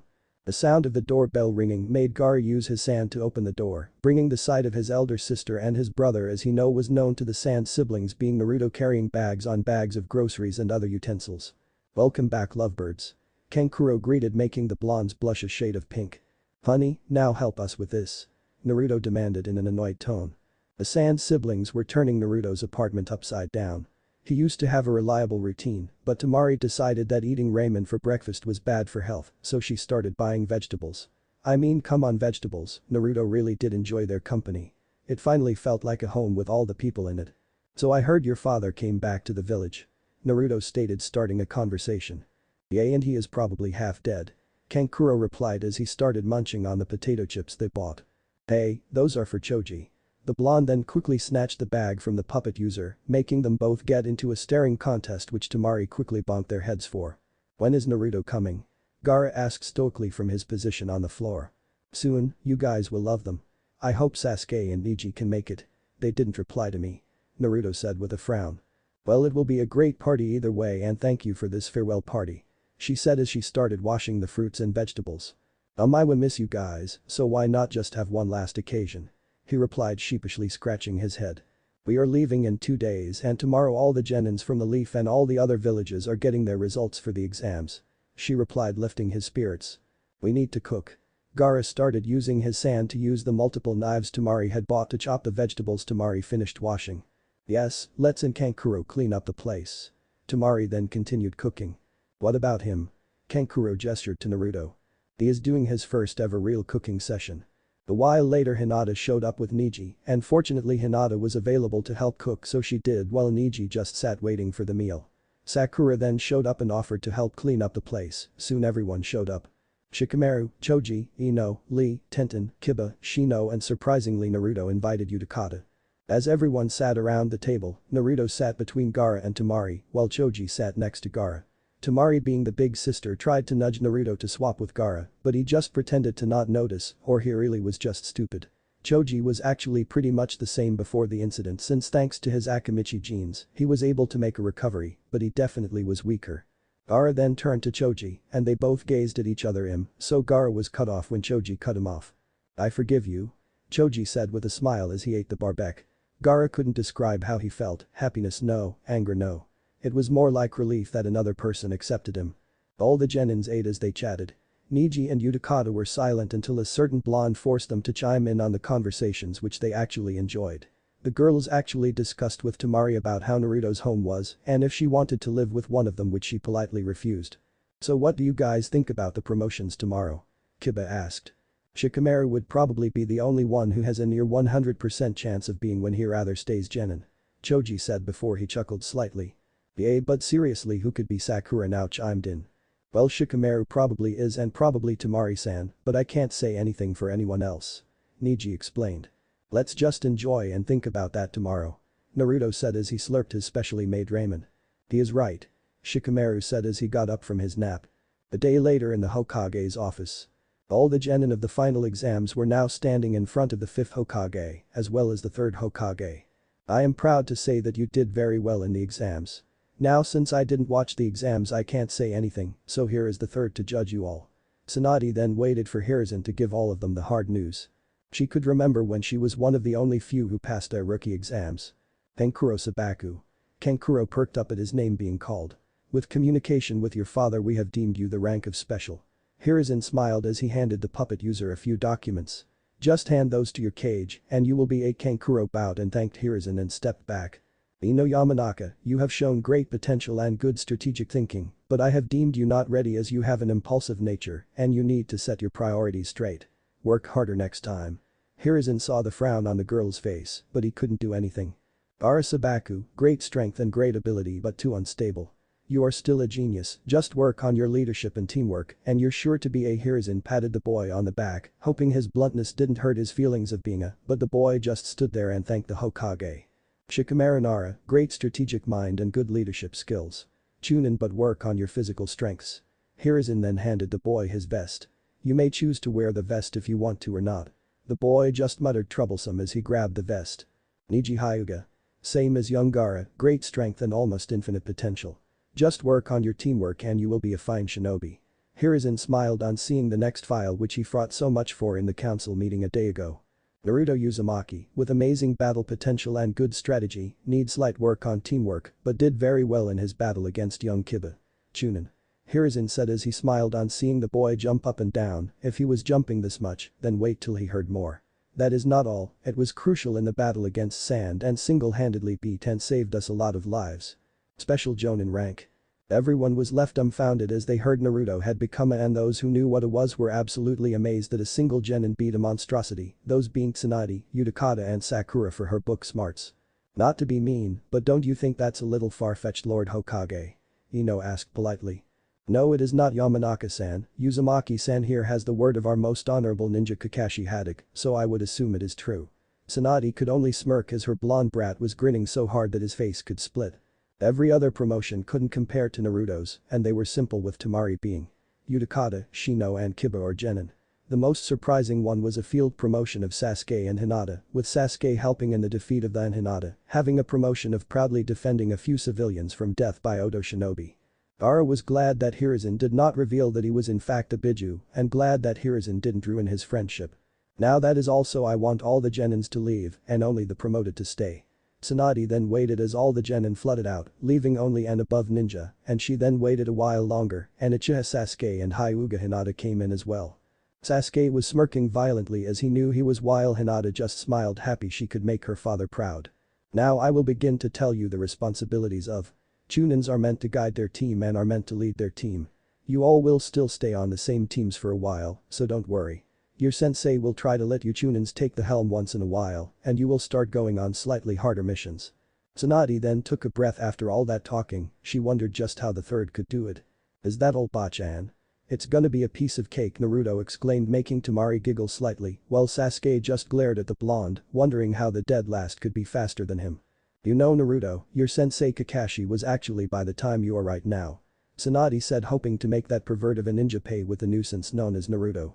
Aw, I'm so amazing. Kakashi-sensei will have to start teaching me all his cool. Now please act like a leader or you will be a, Hiruzen said, making the blonde stand straight and he actually blushed slightly out of embarrassment. Now you two Sand Ninja will be going back to Sand tomorrow and we have set up a mission for Ninja to escort you there. It shouldn't be a problem, but just in case, oh yeah. Naruto perked up at this. Hey can I go on this mission? Tsunade smiled knowingly what the boy wanted and just smirked inwardly. Well. Tsunade then pretended to ruffle through some paper. I guess it could be good use for you, but you will have to go solo since we are pretty weakened from the invasion, so you could if you're fine with that. The blonde vigorously nodded, happy he could spend time with Temari. Well, the rest of you can be excused except these three. The rest of the exited politely and left the five of them alone. I'm gonna take my leave since I'm not needed here and I really should use the retirement time while I can. Hiruzen said as he slowly walked out. Okay, well, the trip to Sand is 3 days and to get back is another 3 days. I'll give you 4 days to spend time there. How does it sound, kid? She asked. Thank you, Bachan. He said as he hugged her tightly. You're welcome, now just go get prepared. She said as he let go of her and smiled. As the three bid farewell and were on their way home, they had a small chat. Now Naruto-kun. Temari said, breaking the silence the two were in with Kankuro up ahead. I guess now you're gonna stay in my house. She said, smiling at him. I guess so. He said. Naruto-kun, if you see my dad, please don't get angry at him. I know it seems like all he wanted was power, but he didn't actually attack the leaf, since really he was attacked most probably before the entire thing was planned by Orochimaru, and he had to rest since he did use the I told you about. For why he sealed Shukaku and Gaara, well, that's cause he actually believed in Gaara to control the beast, but when mother died it changed father, so he didn't blame Gaara, he just couldn't love Gaara normally, and well, you know the rest, so yeah. I guess it makes sense if you explain it like that. He smiled as they soon went back to tell the news to Gaara. Chapter 24. Return to Sand. Naruto and the Sand siblings could now see the main entrance of the Sand village. Naruto quickly registered himself for mission purposes and looked at the cage office. Let's go. He said to his comrades. They soon got to the office and they had to do all this annoying stuff by signing in. Well, that was until Gaara showed up and the secretary just let them in. Gaara, thanks for the help there. Gaara nodded simply. Naruto smiled as Gaara had become more friendly ever since he stayed at the blonde's house. Naruto was annoyed that Gaara had all the glares he did, but even worse, he tried to ignore it like Gaara told him to, but well, he just couldn't. Now was the time, outside of the strongest man's office in Sand, the fourth Kazekage. He knocked the door out of courtesy and he heard pretty much an older Gaara's voice, but even more stoic told them to come in. He walked in and the Kazekage didn't show any outward emotions, but Naruto being the Kyuubi could feel no anger or well any bad emotions from the cage. Greetings Kazekage-sama. Naruto greeted me with a mission to escort your children here. He then handed a scroll to the Kazekage who quickly read it. At this point all the children were crossing their fingers that Naruto could stay. Dear Kazekage Dono. My ninja, Naruto Uzumaki, has become close friends with all of your children. I have come to know that you were not involved in the invasion of Konoha by your children. I do have a need for an actual statement describing the details of Orochimaru's deception. Your son is also much more emotionally stable. I deeply request you grant Naruto a room in your estate to spend more time with his friends. Also, I do note that Naruto and your daughter might have feelings for each other. From Tsunade Senju, 5th Hokage of Konoha. Rasa could only smile as he read the letter about how Gaara had well grown more stable, and he could only smile as he looked at the pleading look in their eyes. Stay in my estate. I'll talk to you later. Naruto in his mind did a victory dance which Kurama chuckled at slightly. Rasa then continued to explain some steps to Naruto which he mostly understood half of the words the cage used, but was glad Temari seemed to understand everything. Now Naruto expected a cage's house to be big, hell probably 50 times his own house or more. Though when he looked at this house it was most likely a palace. Nearly 20 bedrooms, a huge dining room and 5 meeting rooms for who knows what. Naruto now just felt embarrassed. 3 of the people who stayed in this home also stayed in his house, which was just well so underwhelming compared to this. Temari giggled slightly as his eyes traveled around the entire estate. Come on, let's get you set up. She then proceeded to show him his room which was next to Gaara's and just a few away from hers. She could only hope Naruto could make her more open. She was about to leave until he called her. Well just thanks. She raised an eyebrow at this. For what? She asked innocently. For well being my best friend. He said grinning wildly which surprised her, he considered her so close, she was about to argue saying he was just as important but just knew she would lose in the end, so she just smiled in return and left to her room. Now Naruto was gonna stay for a week, so he had some time, so well he just lay on his bed resting from the long trip from Leaf to Sand. A few hours later. Naruto woke up realizing it was the evening and soon got up in his casual clothing wearing a black t-shirt with orange stripes and orange shorts, and he then proceeded to the living room where Temari said had multiple books on racks. He read some of the titles: Magnet Release History Puppeteering 101, which piqued his interest. He started to read the Magnet Release book which he was sad to learn he couldn't learn since you needed Earth and Wind Release. He was really interested in the multiple applications of how you could use it. The third and fourth Kazekage and most likely Gaara as well used an application which used the many materials in the earth and fused it with their sand which they controlled with chakra. The third used iron, the fourth used gold, and well, he didn't really know what Gaara used. He assumed it was copper or something since it looked brownish or something. There was also a guy called Toroi of the Magnet Release who used it by controlling the shuriken he threw and altering their direction mid-flight. He then read the basic concepts of magnet release and it was basically just creating a magnetic room of sorts and you could basically like control metal and stuff. Weird was what Naruto considered, but also very cool if he could even do half of the things Gaara could.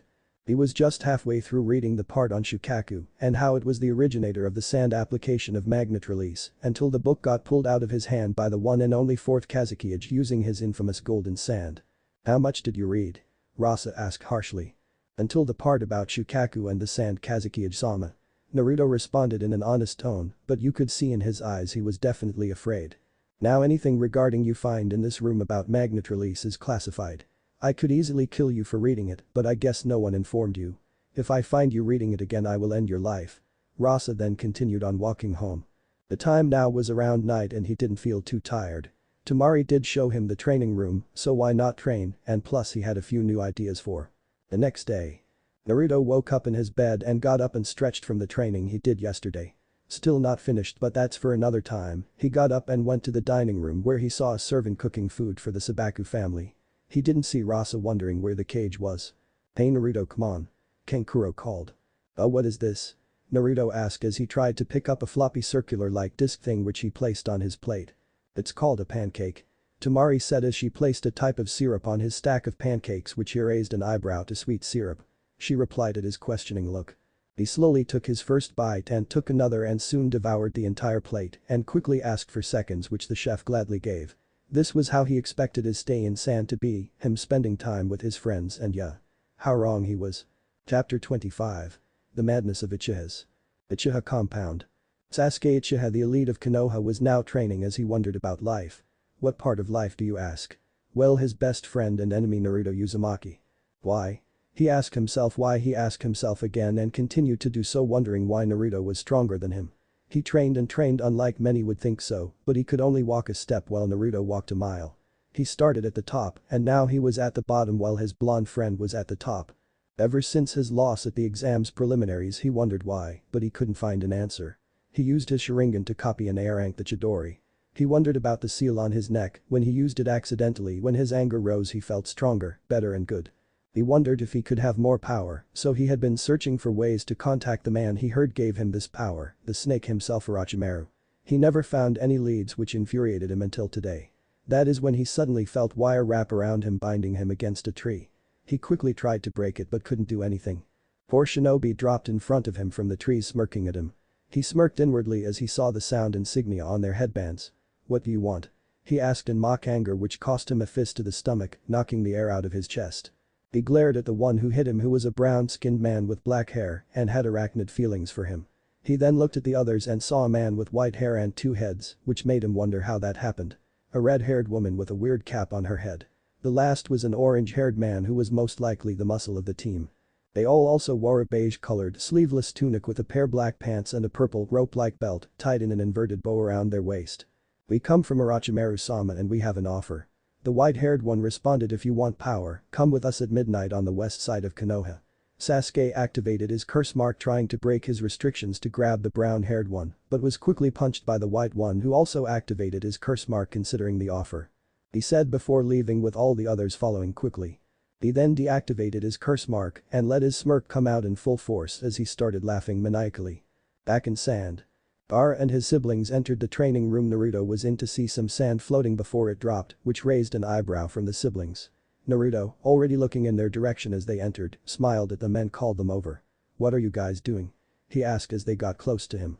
"Gaara here would like to spar with you since your training is so hard on your vacation." Tamari replied.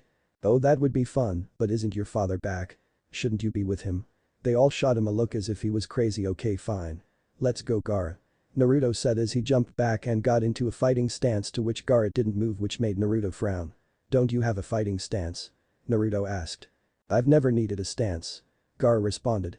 "Okay, well, it will help to get one, so I'll try to help you with that," the blonde said cheerfully. "Let's start on the count of 3. Gaara nodded as Naruto counted and he charged forward as he said 3.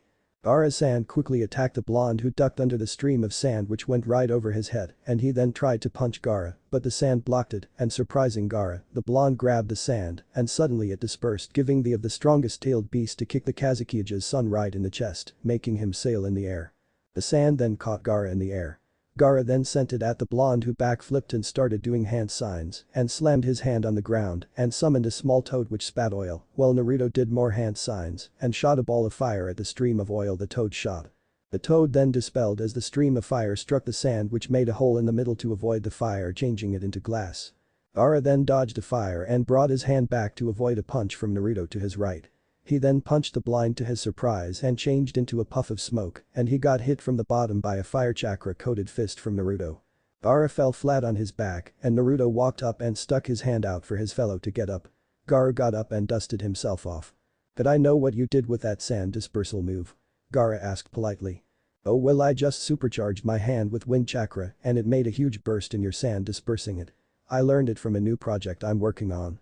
Gaara simply nodded and proceeded to motion for them to go eat since it was getting late and they then walked to Temari and Kankuro who watched the spar and brought them along to eat. As they got to the eating area, they found the Kazekage, Rasa eating. They all sat with him and got to eating the rice and sushi that was served.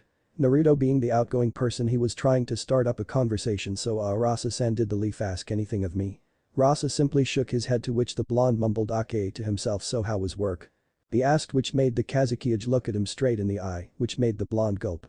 "Well, the Sand Council has finally let me do something I've always wanted permission for but couldn't." Naruto raised an eyebrow, wondering how the strongest person couldn't do something he wanted. Pardon me for asking, but aren't you the Kazekage who controls the village?" Tsunade-sama can have the final say in any decision. Temari giggled slightly at the respectful suffix he used for the Hokage. "Well, when it comes to political affairs and business matters, yes, but the matter I wanted to do was personal, so it was up to the council." He responded with a sad tone but went unnoticed by the three. "Naruto-sen, I have remembered. You are going to leave in 3 days, so I hope you have enjoyed your stay," Rasa said as he took his plate and left the table. "Body is so tense," Naruto said as he sighed, making Temari giggle while Kankuro chuckled, but Gaara just smiled. "He is, but he isn't that bad," Temari said while Kankuro gave her a glare while Gaara was stoic. "What do you mean, Temari? Haven't you seen how he treated Gaara all these years?" Temari took a deep breath and let it out. "Okay, now you know that thing he talked about." They all nodded. Well, that was regarding his relationship with Gaara. This had all their attention now, so as you all know, Gaara has the one-tailed beast, Shukaku, inside him.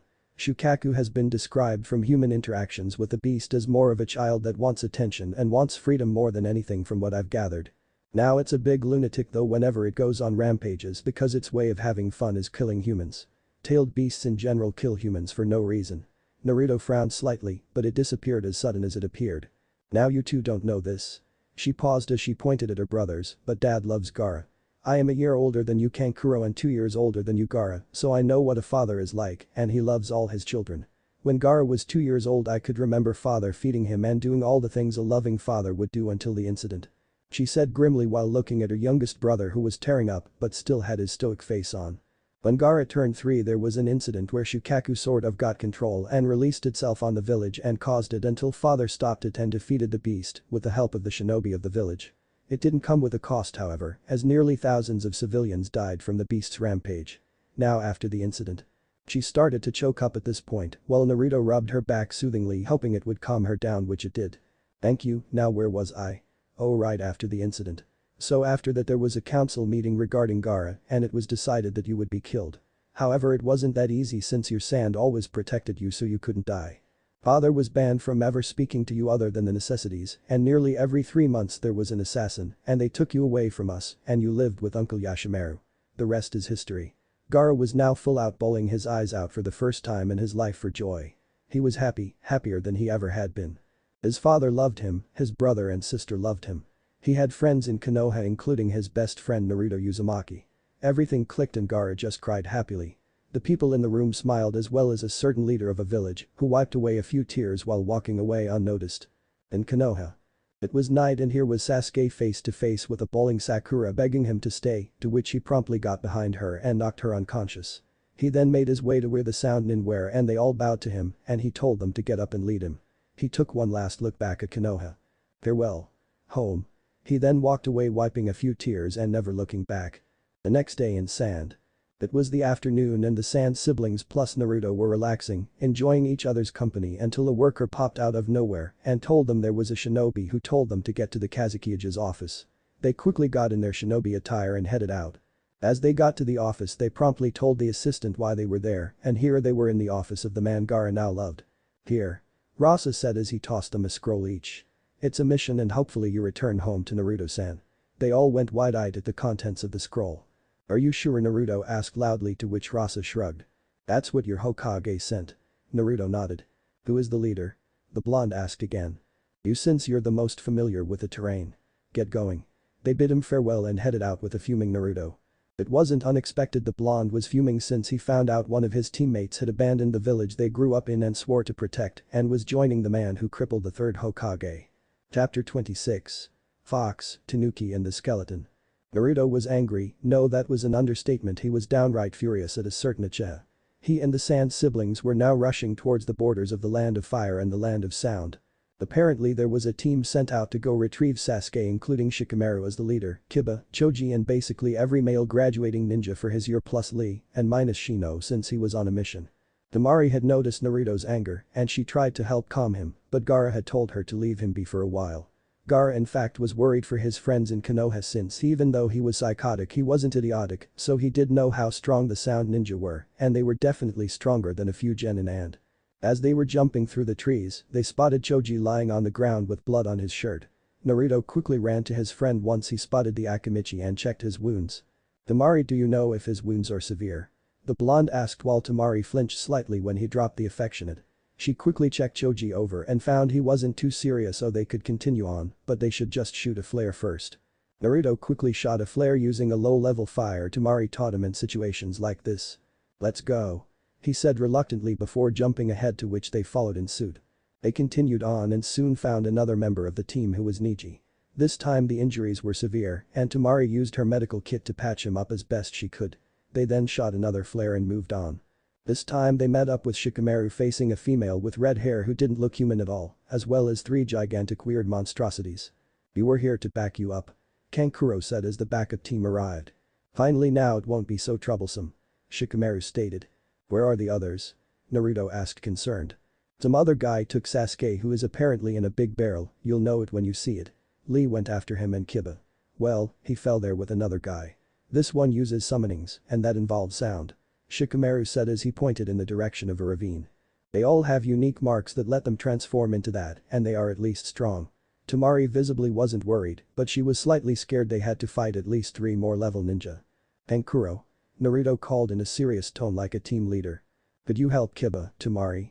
You stay here and help Shikamaru since your enemy is a long-range fighter. Shikamaru was the new guy Lee went after, stronger than these guys. Shikamaru raised an eyebrow at Naruto's leadership skills but didn't want to look a gift horse in the mouth. He was definitely stronger in his normal form than these guys in their weird form. Who knows how he is in his weird form? Naruto nodded. Okay, well, me and Gaara should go after Lee and help him. We'll come back as soon as we can. They all nodded, ending their conversation that happened as they dodged the doki that Taiya had summoned.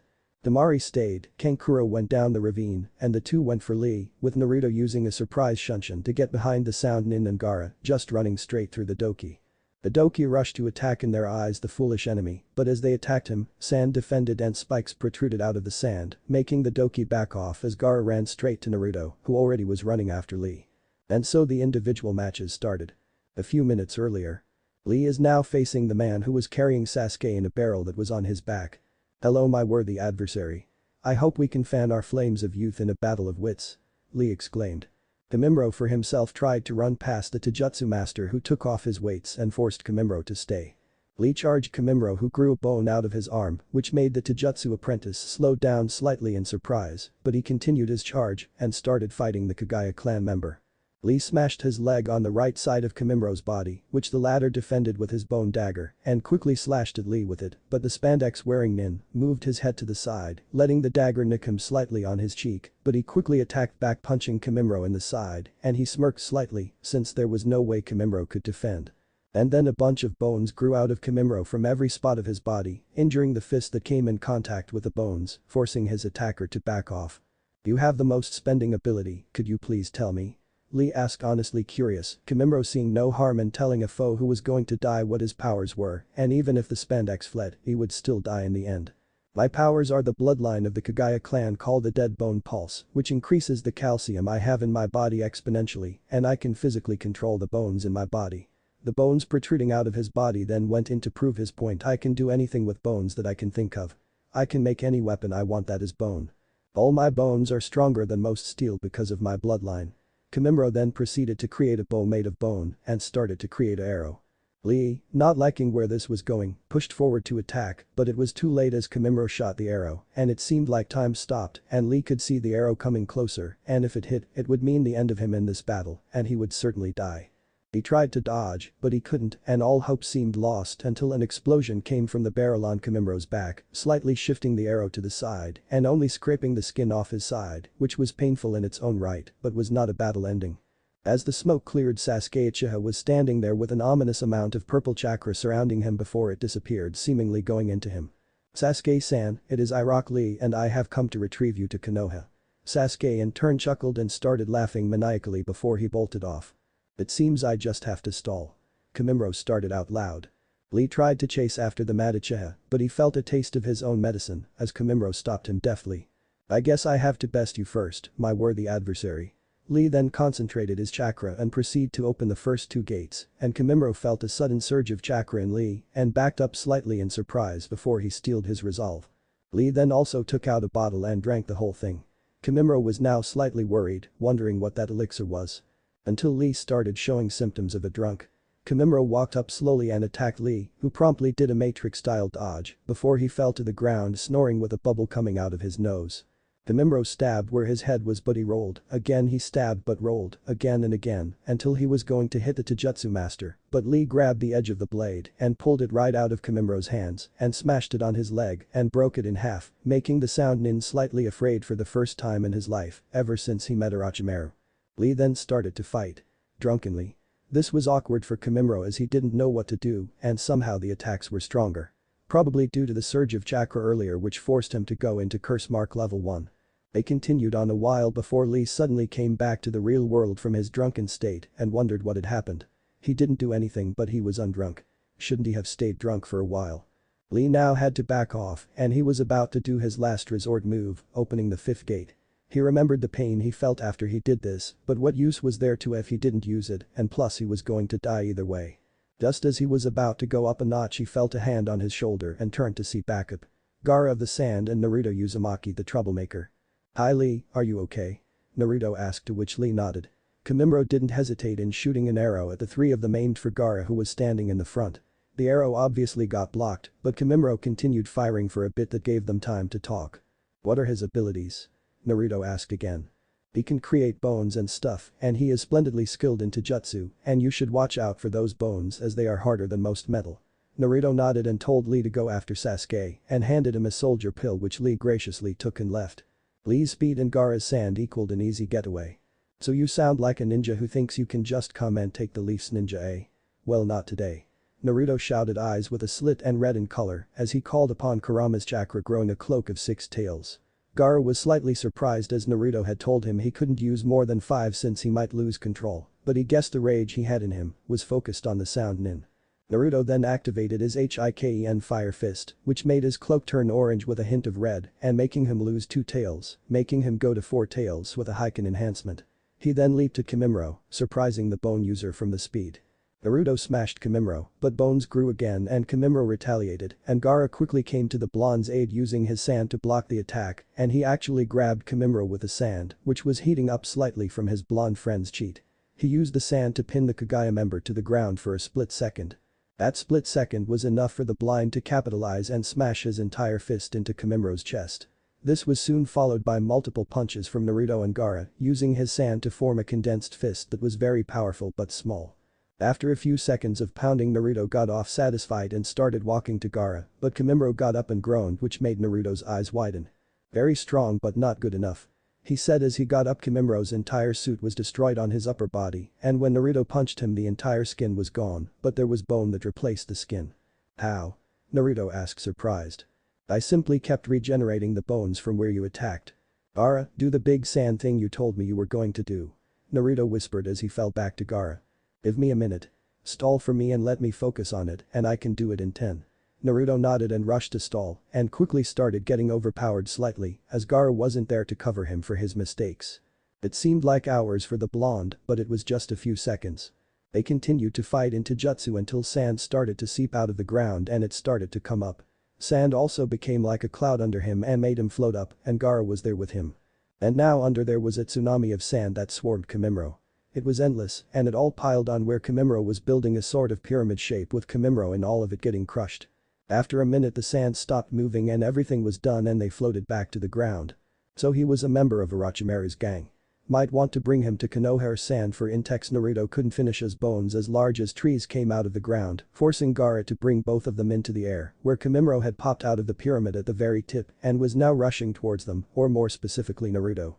Naruto couldn't do anything because his cloak wasn't prepared and he had nothing to do against a drill on his opponent's arm. He was dead like it or not.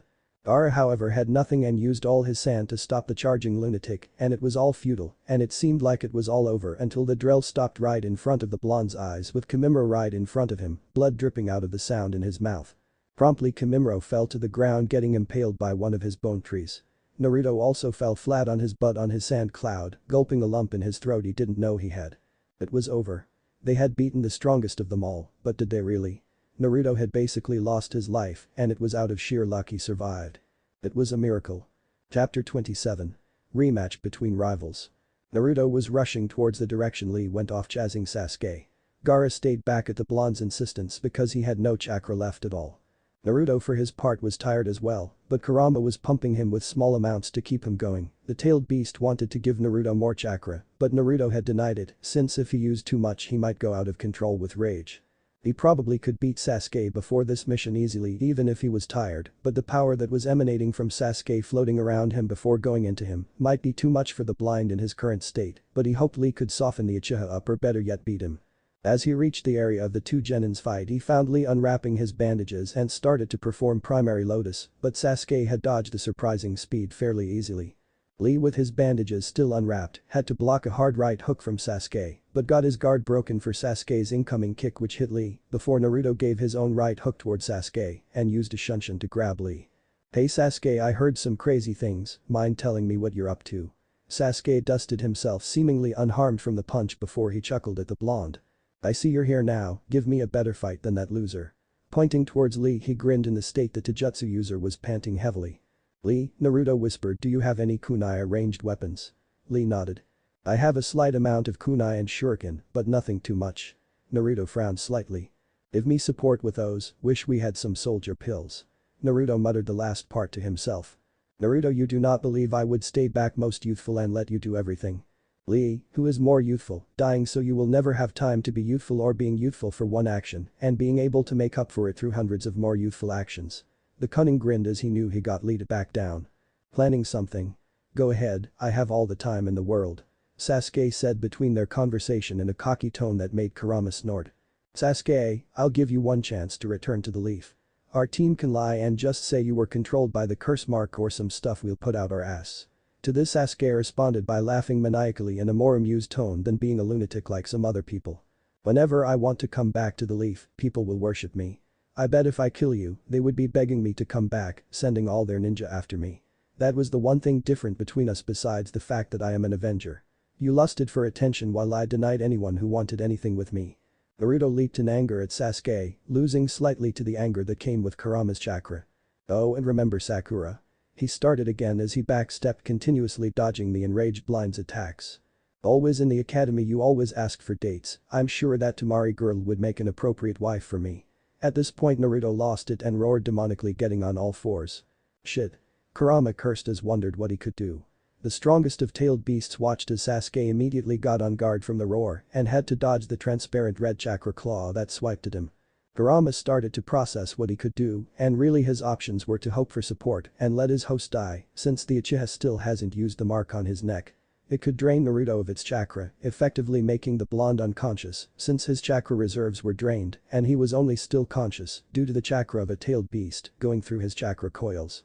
His best option was boost the levels of his host's chakra and hope he ends the fight quickly, then cut it, but that couldn't work since Naruto would go to unconsciousness because of the stress it would put on his coils since human coils couldn't handle too much tailed beast chakra at once and the only reason could was because their own chakra that made a resistance to the chakra of tailed beasts allowed them to adapt to it. If he used too much when Naruto's chakra wasn't there to resist, it could possibly make him unconscious near instantly and he wasn't taking th. The tailed beast's line of thought was cut short as Sasuke suddenly appeared in the mindscape where Kurama was. "So an Uchiha appears," Kurama said, faking the fact he knew of Sasuke. "You're the nine-tailed fox." Sasuke roared in fear before he punched the ground in rage. "This is why he is loved by everyone important. You're why he is so strong." Sasuke ordered his Sharingan spinning in a pinwheel fashion before he somehow cut the connection and Chakra Kurama head with Naruto. Naruto then started to lose his cloak he had in the fight while Kurama was praying the Uchiha didn't kill his host or that the Taijutsu user could do something. Naruto for his part didn't fall unconscious instantly and actually stayed conscious due to his Uzumaki heritage and his surprisingly high will to stay awake. "What did why you do?" Naruto muttered out in shock, not feeling Kurama, and was scared shitless.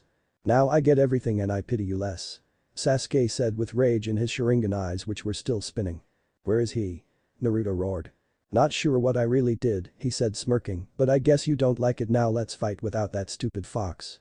Lee rose an eyebrow but quickly threw his last kunai while Sasuke dodged it with his curse mark level 1 receding which he activated during his bout with Naruto. "Fine," Naruto said shakily, not sure if he could beat Sasuke. "Naruto, don't worry, I shall help you," Lee said, not panting as bad as he did earlier, having had time to recover. "Rest for now, Naruto," Lee said while the blonde jumped back before flopping down to the floor, resting while grabbing his own kunai to provide support. Naruto, while watching Lee and Sasuke fighting, tried to reconnect with Kurama, but whatever Sasuke did made his efforts. Lee for his part was doing fine with his weights off, was faster than Sasuke, but had slightly weaker punches since Sasuke had turned on his curse mark level 1, giving him an obvious boost in strength. Lee tried to force Sasuke on the defensive, but Sasuke countered one of his punches and forced Lee on the defensive instead. Lee knew he was rapidly losing ground and was getting exhausted. His last choice was to open the gates, but that would make him useless, but did he have a choice? He quickly activated all of the gates he could open, which were the first 5, and proceeded to pummel Sasuke, just like he did Utakata in the exams, but Sasuke's curse mark slowly covered his entire body and he became a monster just like all the Sound 4. Sasuke's new form had wings that were really hard which Sasuke used to cover himself, but Lee grabbed Sasuke's hand and sent him to the ground where Lee was about to slam his foot in the Uchiha's chest before he fell unconscious above the Uchiha. Sasuke got back up slightly and chuckled slightly, charging up an Uchiha, but he forgot about a blonde that socked him in the face with a Heiken that sent him a bit a ways. "You can't win," Sasuke said, grinning ear to ear. "I don't have to," Naruto said tiredly as Kakashi jumped next to him. "I'm glad I made it in time," he said, scratching his back sheepishly. "So I see you're too far gone." Kakashi eyed Sasuke down and Naruto. "Sure sends he didn't finish." Thump. Sasuke's last chance to return back to Konoha, Kakashi said as he looked back toward Sasuke raising his Konoha headband to reveal his Sharingan, which was spinning intimidatingly, while Sasuke responded by spinning his red Sharingan, clearly accepting the challenge. Chapter 28. The start of the farewells. Student and sensei face each other in battle stances, ready at the drop of a leaf to fight. "Sasuke, I have one question for you, why do you want to fight Itachi so badly? You have friends, you're the prince of the village," Kakashi asked calmly, but it had a demanding undertone. "You just can't understand, he needs to be put down.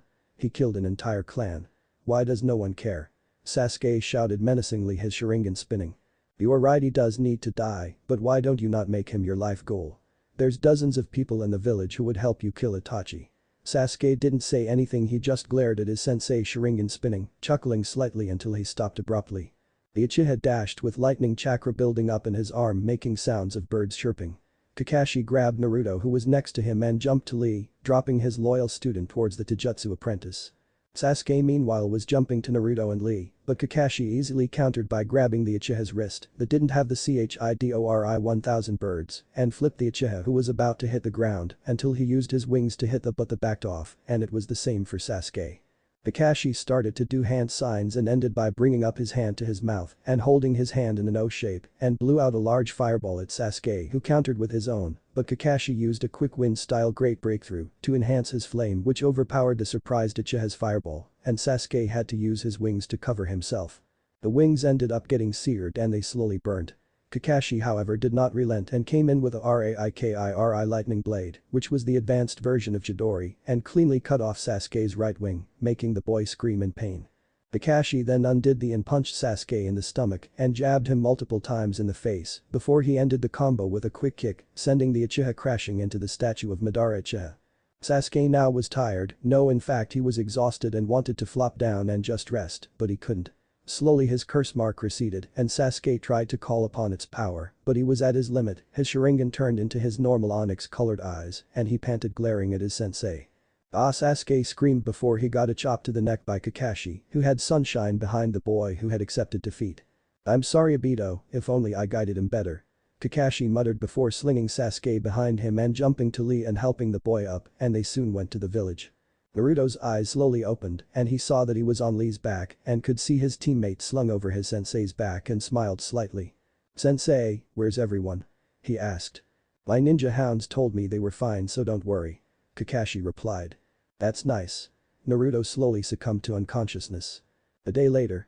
Naruto was now walking with Temari. Gaara was still in the hospital for chakra exhaustion and Kankuro was at Naruto's house lazing around.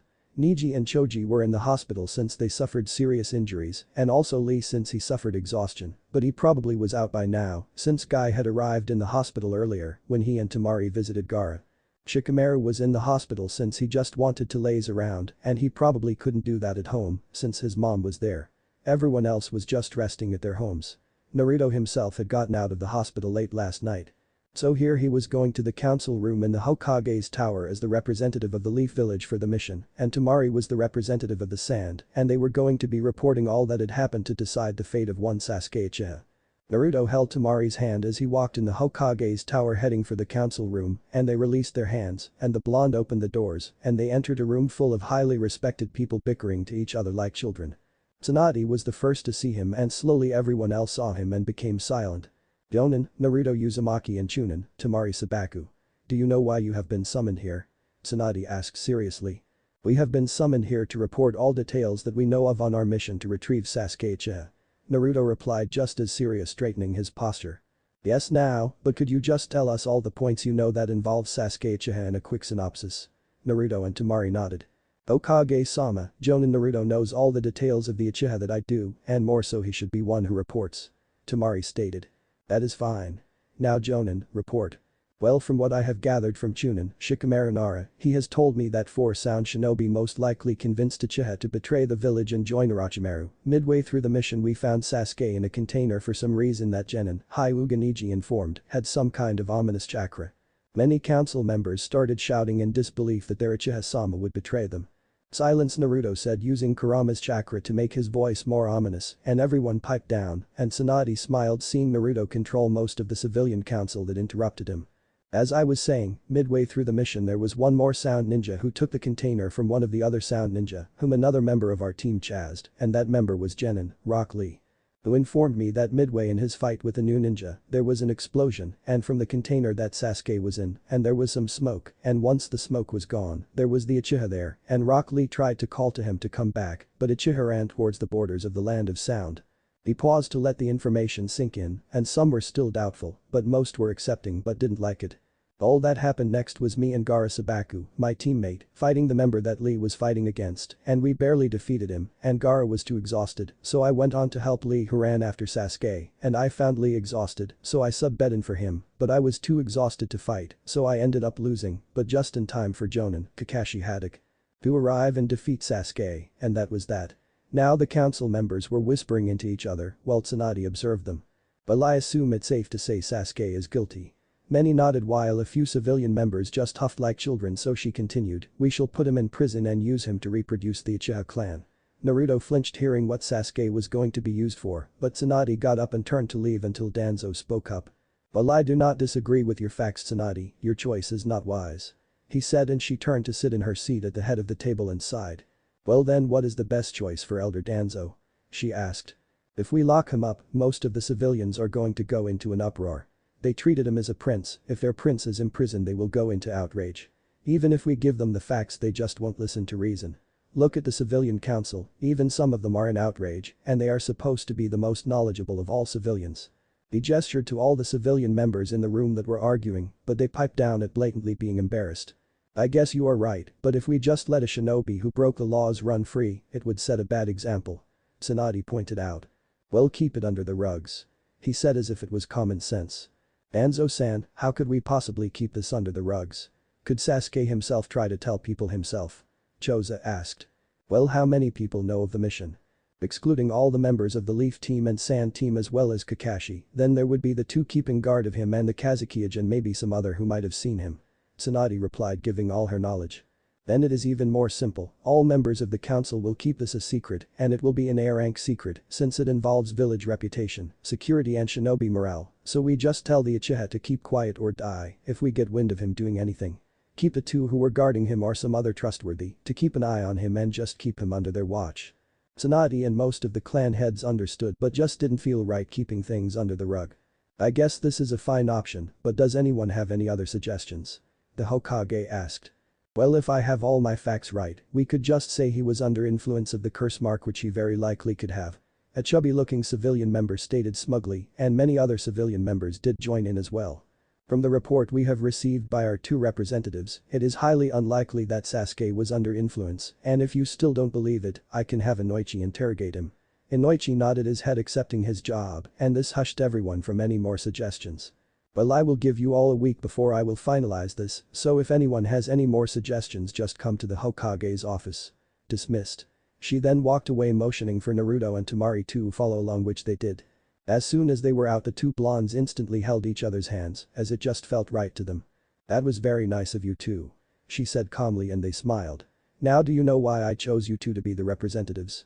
Well, actually I chose Naruto, but Temari was obvious since she is the most reliable out of all the Sand Shinobi. Naruto thought about it for a while and just shrugged, not understanding why he was chosen. Well, you were chosen since you are going to be the new representative. She paused for dramatic effect. For what? Naruto asked impatiently while Temari giggled slightly. You are going to be the Sand and Leaf representative. Temari's eyes widened before smiling at Tsunade, but Naruto was confused. Oh, what does that mean? He asked. Basically anything that the Sand wants to ask the Leaf, you will be the one who goes there, so basically more time in the Sand. Now he jumped up happily. There is one more thing. She said as she opened the door to her room and sat on the chair, and to her left was Jiraiya. Hi sensei. Naruto said, wary since the atmosphere was intense if he could say the least. Naruto, it's not easy to say this, but… Tsunade didn't want to say whatever she was going to say next. That was clear. You're going to train with me for 2 years outside the village to get ready for Akatsuki. Jiraiya said, completely unhesitant. What? The blonde asked in slight shock. Naruto is strong but not strong enough for S-rank shinobi like Itachi and Kisame. Data shows there's at least 8 others just as if not stronger than those two. You need to get stronger. We have 2 years since more data shows for some reason they are going low and not doing anything abrupt. Naruto could only nod. Why can't I be in the village? He asked. I can't always be in the village due to my status as a spy. I'm gonna be bringing you along for some of my spy missions once I see you're ready to get your experience, and Tsunade will give you some hard rank missions as well. Naruto nodded and looked at Temari, and she nodded too. I guess that works, but what about my representative thing? He asked. Well, I will inform Jiraiya if I need you at the Sand for anything, so don't worry about it. So when is this? The blonde asked. A week for you to prepare, then we depart. His sensei stated. Could I come back to visit sometimes? Well, if you do good in training, sure, and like I said before, if I feel like you can be alone, I'll let you do things on your own. Well, I guess that's fine. What kind of missions will Naruto-kun do? Temari asked as she was silent in this whole conversation. Well, mostly B ranks and maybe some A ranks at best. It really depends on how strong he is. Like if he gets really strong fast, he might be able to return earlier. So is that all the bombs you're dropping? Naruto asked sarcastically. Yes, you're dismissed. Tsunade stated, going back to her paperwork. Saya. Naruto said, taking Temari's hand and leading her out of the office before he came back. One more thing. He chuckled nervously. What brat? Tsunade asked tiredly. Could I have a stamp to see Sasuke? She wrote something on a paper and stamped it and just chucked on the floor. Geez, you don't have to be so grumpy about it. He said as he picked it up and left. Jiraiya, do you think he can get strong enough? Tsunade asked in a worried tone as soon as he left. If anyone can, then it's him. Do you think we should tell him about his parents? Sarutobi-sensei did tell him once he was 16. I'll tell him when we leave, so could you just get the documents ready? Jiraiya moaned in displeasure. He is gonna be so mad or something. Why do I have to deal with it? Jiraiya rhetorically asked while Tsunade laughed wholeheartedly. With Naruto and Temari. So I guess we won't see each other much since you're going to be training. Temari said as they walked. Yeah, but Jiraiya-sensei did say we could spend time together if I do well in training, and you better believe I will. Of course I believe you are Naruto-kun, but we're just gonna be apart for so long. Well, maybe we should. He blushed. We should kinda address this. He said, gesturing to them holding hands. Yeah, I guess. She chuckled nervously, blushing a shade of pink. Temari-chan, I like you. Get what I'm? He asked. Yeah, but you know I'm kind of the princess of my village, so it won't be easy to get my dad to agree. Don't worry about that, we'll get him to accept us. She smiled at him. So are we like boyfriend and girlfriend? Yes, you idiot. She smacked him playfully. Do we tell your brothers? I guess. I doubt either of them would be mad at you. Gaara pretty much treats you as a brother and Kankuro likes you enough. Oh well, wanna go tell everyone I'm leaving? Not in your dreams. She said as if it was fact. Please see? He asked like a child. No. She added. When are you gonna go back? Probably in 3 days. Well, just go back to my house. I need to go see someone. Bitcha. He nodded okay, get back soon. God, I sound like an old housewife. He chuckled before he walked away waving in her direction. Konoha prison. Naruto nodded at the guard showing his stamp of approval from the Hokage. As he walked in he came face to face with the smirking face of an Uchiha. Hi. Naruto spat out having no other words to say. Why hello there. What would bring the great Naruto? Sasuke said sarcastically. Sasuke, I want to help you. Sasuke stopped smirking and instead chose to glare. Help me by throwing me in a cell. Naruto shook his head. Itachi, he's after me. Sasuke's eyes widened for a brief moment showing his surprise. I highly doubt that. I have no reason to lie. Sasuke contemplated why the blonde would lie and what kind of lie would that be. Fine, I concede, but what does that have to do with me besides Itachi? Use your brain, God, you say I'm the deadliest yet you can't even use your brain. If you stick with me you'll eventually find Itachi and at that point both of us can fight him with higher odds of defeating him. Sasuke, I don't deny that you have the right to be mad at Itachi, but leaving the village and going to Orochimaru doesn't help. Orochimaru would just take your body and killing Itachi would be one of the last things he does in his plans for world domination. To be honest, I don't even know what he wants. So you're saying you want me to basically just team up with you and we will eventually fight Itachi? Naruto nodded. That's not half a bad idea. So you agree that it sounds like the best plan? Sasuke nodded. However, if we do come across Itachi, I would highly hope that we do it in a one-on-one match. We can talk about all the details later. Here goes nothing, Naruto thought, hopefully now on to the next thing I want to tell you since you agreed to my plan. I want you to train with me. Sasuke raised an eyebrow but nodded. Sure, don't know why that's such a big deal. I mean we're going to be going out of the village for 2 years training under Jiraiya of the Sannin. Deal. Almost immediately after he finished saying Sannin had Sasuke replied. Yeah, I don't know why I thought that was going to be hard, you are power hungry after all. He chuckled when Sasuke sent him the stink eye. Now this offer isn't official since I haven't asked Hokage-sama and Jiraiya-sensei yet, but I think we could work something out. Sasuke snorted. If you ask for anything they'll give it to you on a silver platter. Naruto gave a confused look. What does that mean? I don't get anything handed to me. Naruto replied. Now I heard why Jiraiya has agreed to teach you. It's because Kakashi-sensei got him to teach you. Now why would one of the Sannin agree to teach an orphan, or why did the third Hokage always hang out with an orphan of the Kyuubi's attack? I don't know why the Hokage likes you, probably something that happened on your mission, but a lot of things are handed to you on a silver platter by important individuals. Sure, I know I get handed things by civilians, but they're civilians, everything they give me I already have since I'm the last Uchiha. Naruto thought about it, why did so many influential people like him? He shrugged a story for another time, but did make sure to ask Jiraiya why he wanted to train him. Well anyway, I'll be back soon hopefully with good news. They parted ways, and Naruto donned his foxy grin. Elsewhere in the land of water. Utakata was running, he was running for dear life. His master betrayed him. He was crying tears while running. The pain, he could still feel the lingering feeling and couldn't believe it all. All he knew was that there were ninja chasing him and he could only run. He blew bubbles with explosive properties and set a few traps up until he heard the sound of an explosion, signaling one of his traps had gone off. However, as he jumped he got intercepted by a troop of 4 surrounding him. He threw a shuriken that one hunter nin dodged before he blew an explosive bubble on the ground, making an explosion which created a smokescreen for him to get away. He managed to escape all except one who drew a katana which Utakata swiftly blew a bubble that encased the sword in it that nulled the sharpness of the blade that would have cut Utakata, and he merely kicked the in the chest before running tired, and he blew himself a bubble that would hopefully evade the, and he then succumbed to unconsciousness. Back in Konoha. Naruto was heading toward Sakura's house to tell her he was going to leave and he wasn't going to divulge anything serious, but he would say Sasuke might leave too. He knocked on the door and the person who answered it was a blonde woman who he guessed was Sakura's mother. Hi, is Sakura here? He asked. Sakura, your teammate is here to see you. Near instantly Sakura came barreling out the door and stood next to her mother. Thanks mom. She said before gazing at the other blonde. Let's take a walk. Naruto didn't say anything and just waved goodbye to the elder Haruno. So I have some things to tell you. The stated. Yeah, did you fail? He widened his eyes since he wasn't aware Sakura knew Sasuke left. Sakura, who else did you tell that he left? She didn't understand why he was asking this, but replied nonetheless. No one really except two, and they said they would report to Hokage-sama. Naruto thanked the lords gratefully. Okay, don't tell anyone since it's an A rank secret. Sakura widened her eyes. Sure. She stuttered. So you did fail? She asked, but it sounded more like a statement. No, we got him, that's why I'm here. He waited for her response, but what he got was sniffles, and he turned to look at her and saw her crying. Thank you, Naruto-kun. She said and hugged him tightly. Yeah, it's okay. He comforted her awkwardly as he patted her back, and after a while she let go of him, but still sniffled slightly. Sorry, I got a bit carried away. She chuckled. So yeah, anyway, there's another thing, I'm gonna be going on a 2-year training trip and Sasuke might leave the village. Sakura was shocked again. I know it feels like I'm leaving you, but I just need to get stronger. There's more secrets I can't tell you, but I need to get stronger. Please understand. Sakura nodded. Where is Sasuke going?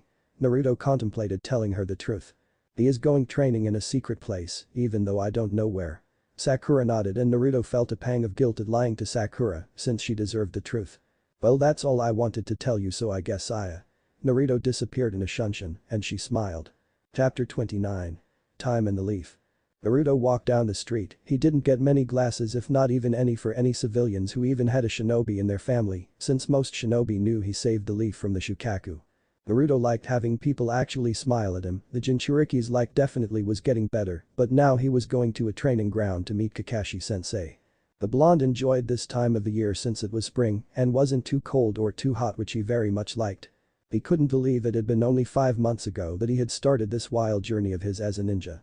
All the cool ninjas he fought were Haku, Gaara, and so many more. He liked the battles he had since they all pushed him past his limits, Gaara especially.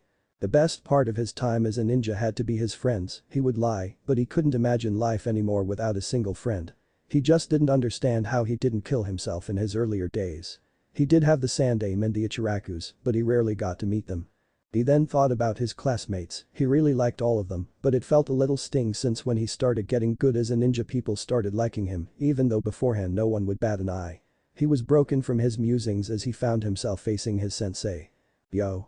Kakashi greeted, waving his hand slightly. Yo. The blonde greeted just as hip and cool as his sensei. You really are my student, Naruto. Kakashi cried in tears while the blonde chuckled nervously. Anyway, his sensei straightened his posture, showing it he was serious. I heard you're going on a trip. The blonde nodded. Now, I know Jiraiya will be teaching you and Sasuke. Naruto briefly widened his eyes before he realized why Kakashi knew. So I wanted to help you out a bit on some of the more menial but important skills you should have. Really? Naruto asked excitedly. Yes, so here. He said, opening a scroll and unsealing a few items. The first thing he unsealed was a highly expensive sealing kit. Sensei, I can't possibly take that. He gulped, counting the amount it would take to get it. It would cost me everything I have. Well, since you don't have much, I don't think it would be much. Naruto pouted. Besides, I don't have kids and don't plan to have any, so why not splurge on a friend? I have everything I need, and if you still can't in good conscience use it, then look at this. Kakashi opened a book that he had in one of the pockets in his vest that when he opened showed his bank accounts. How did you get that much?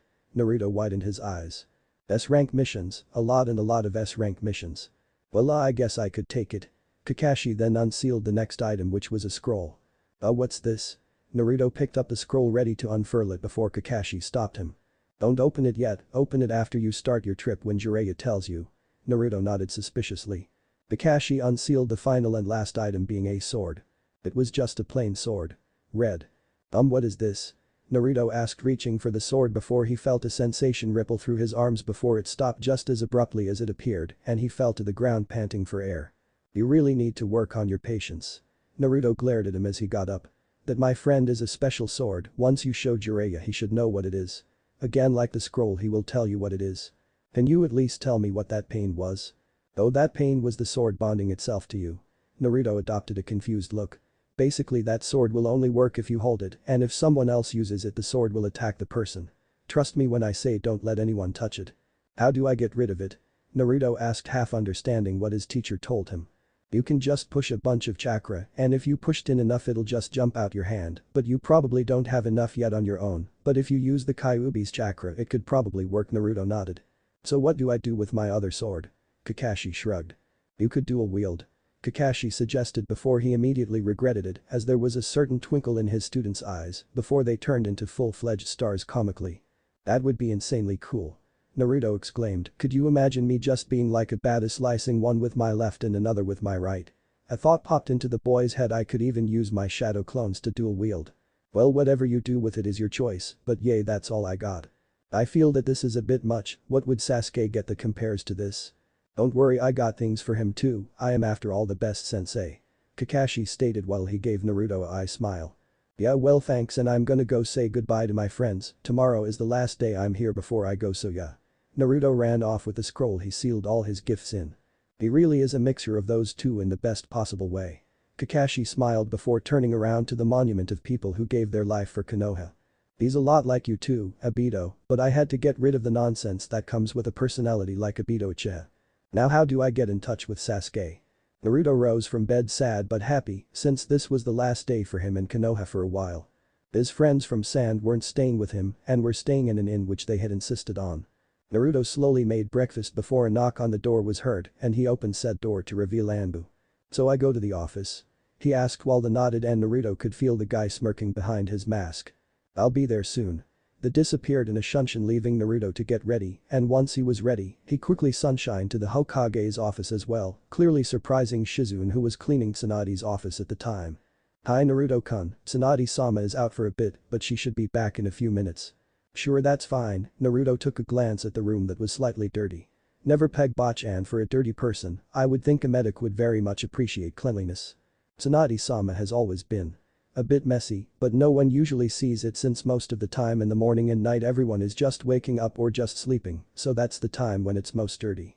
Naruto nodded and just waited for Tsunade and Shizune quickly finished her cleaning and left him alone.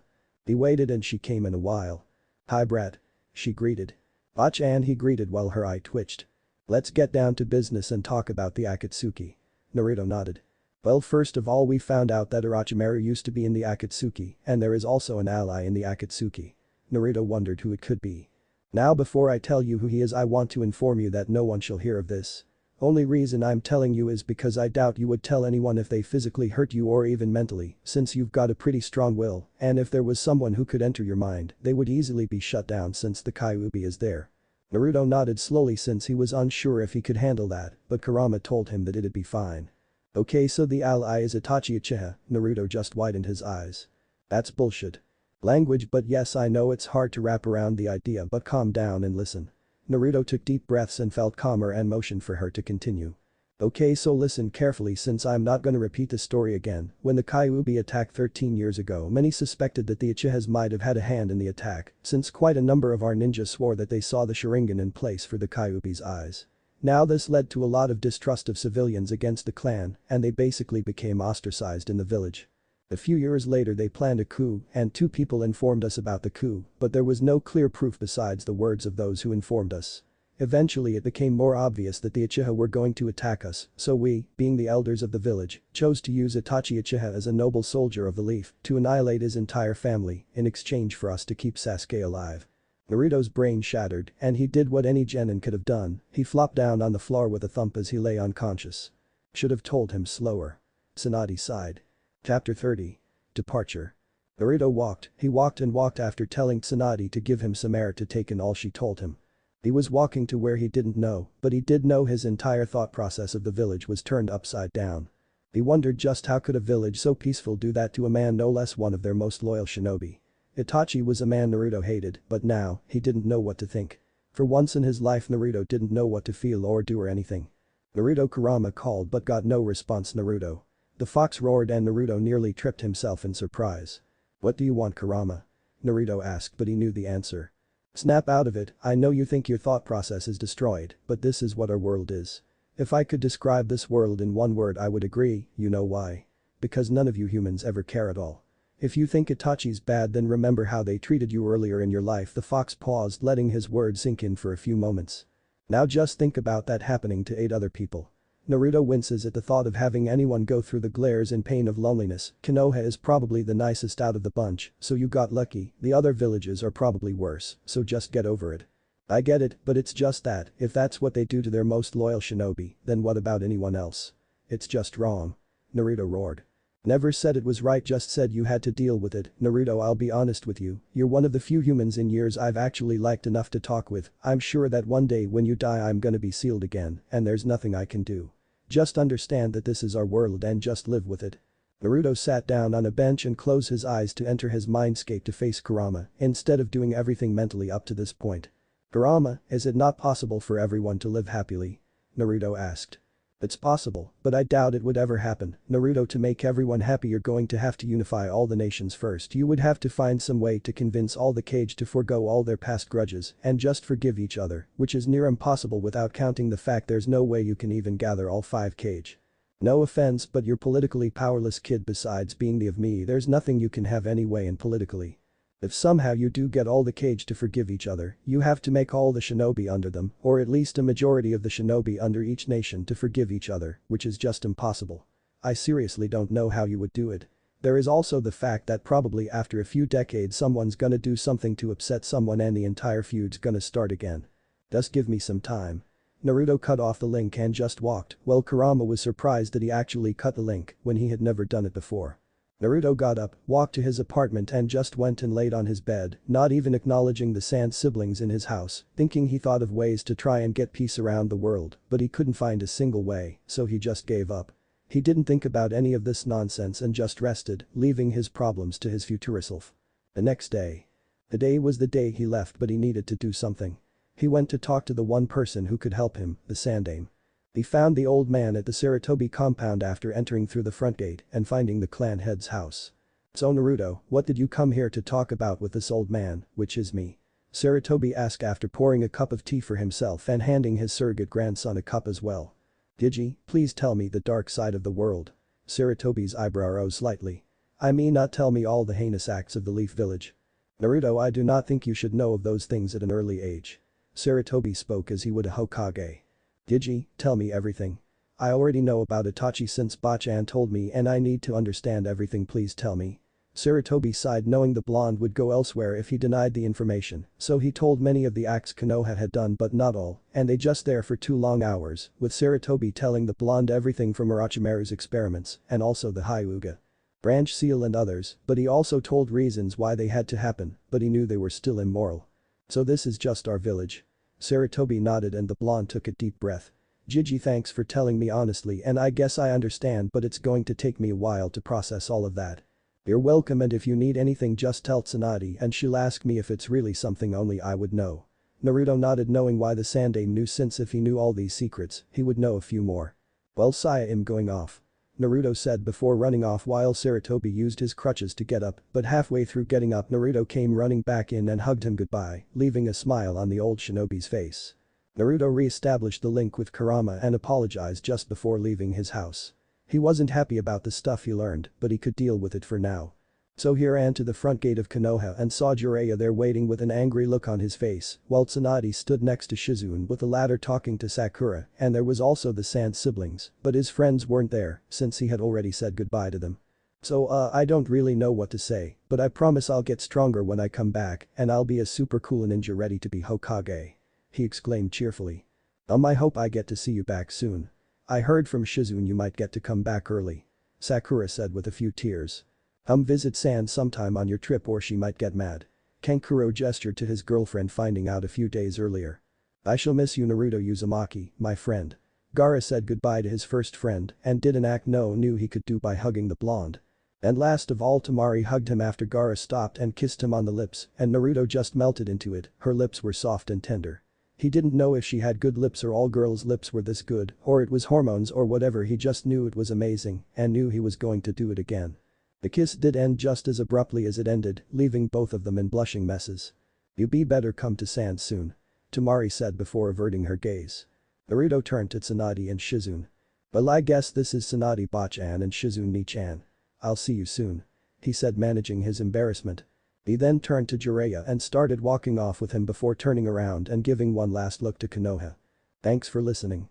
I do hope you enjoy it. Turn on that bell notification. Like, subscribe and comment down below. And also check out the others videos I have created and enjoyed it. See you guys next video.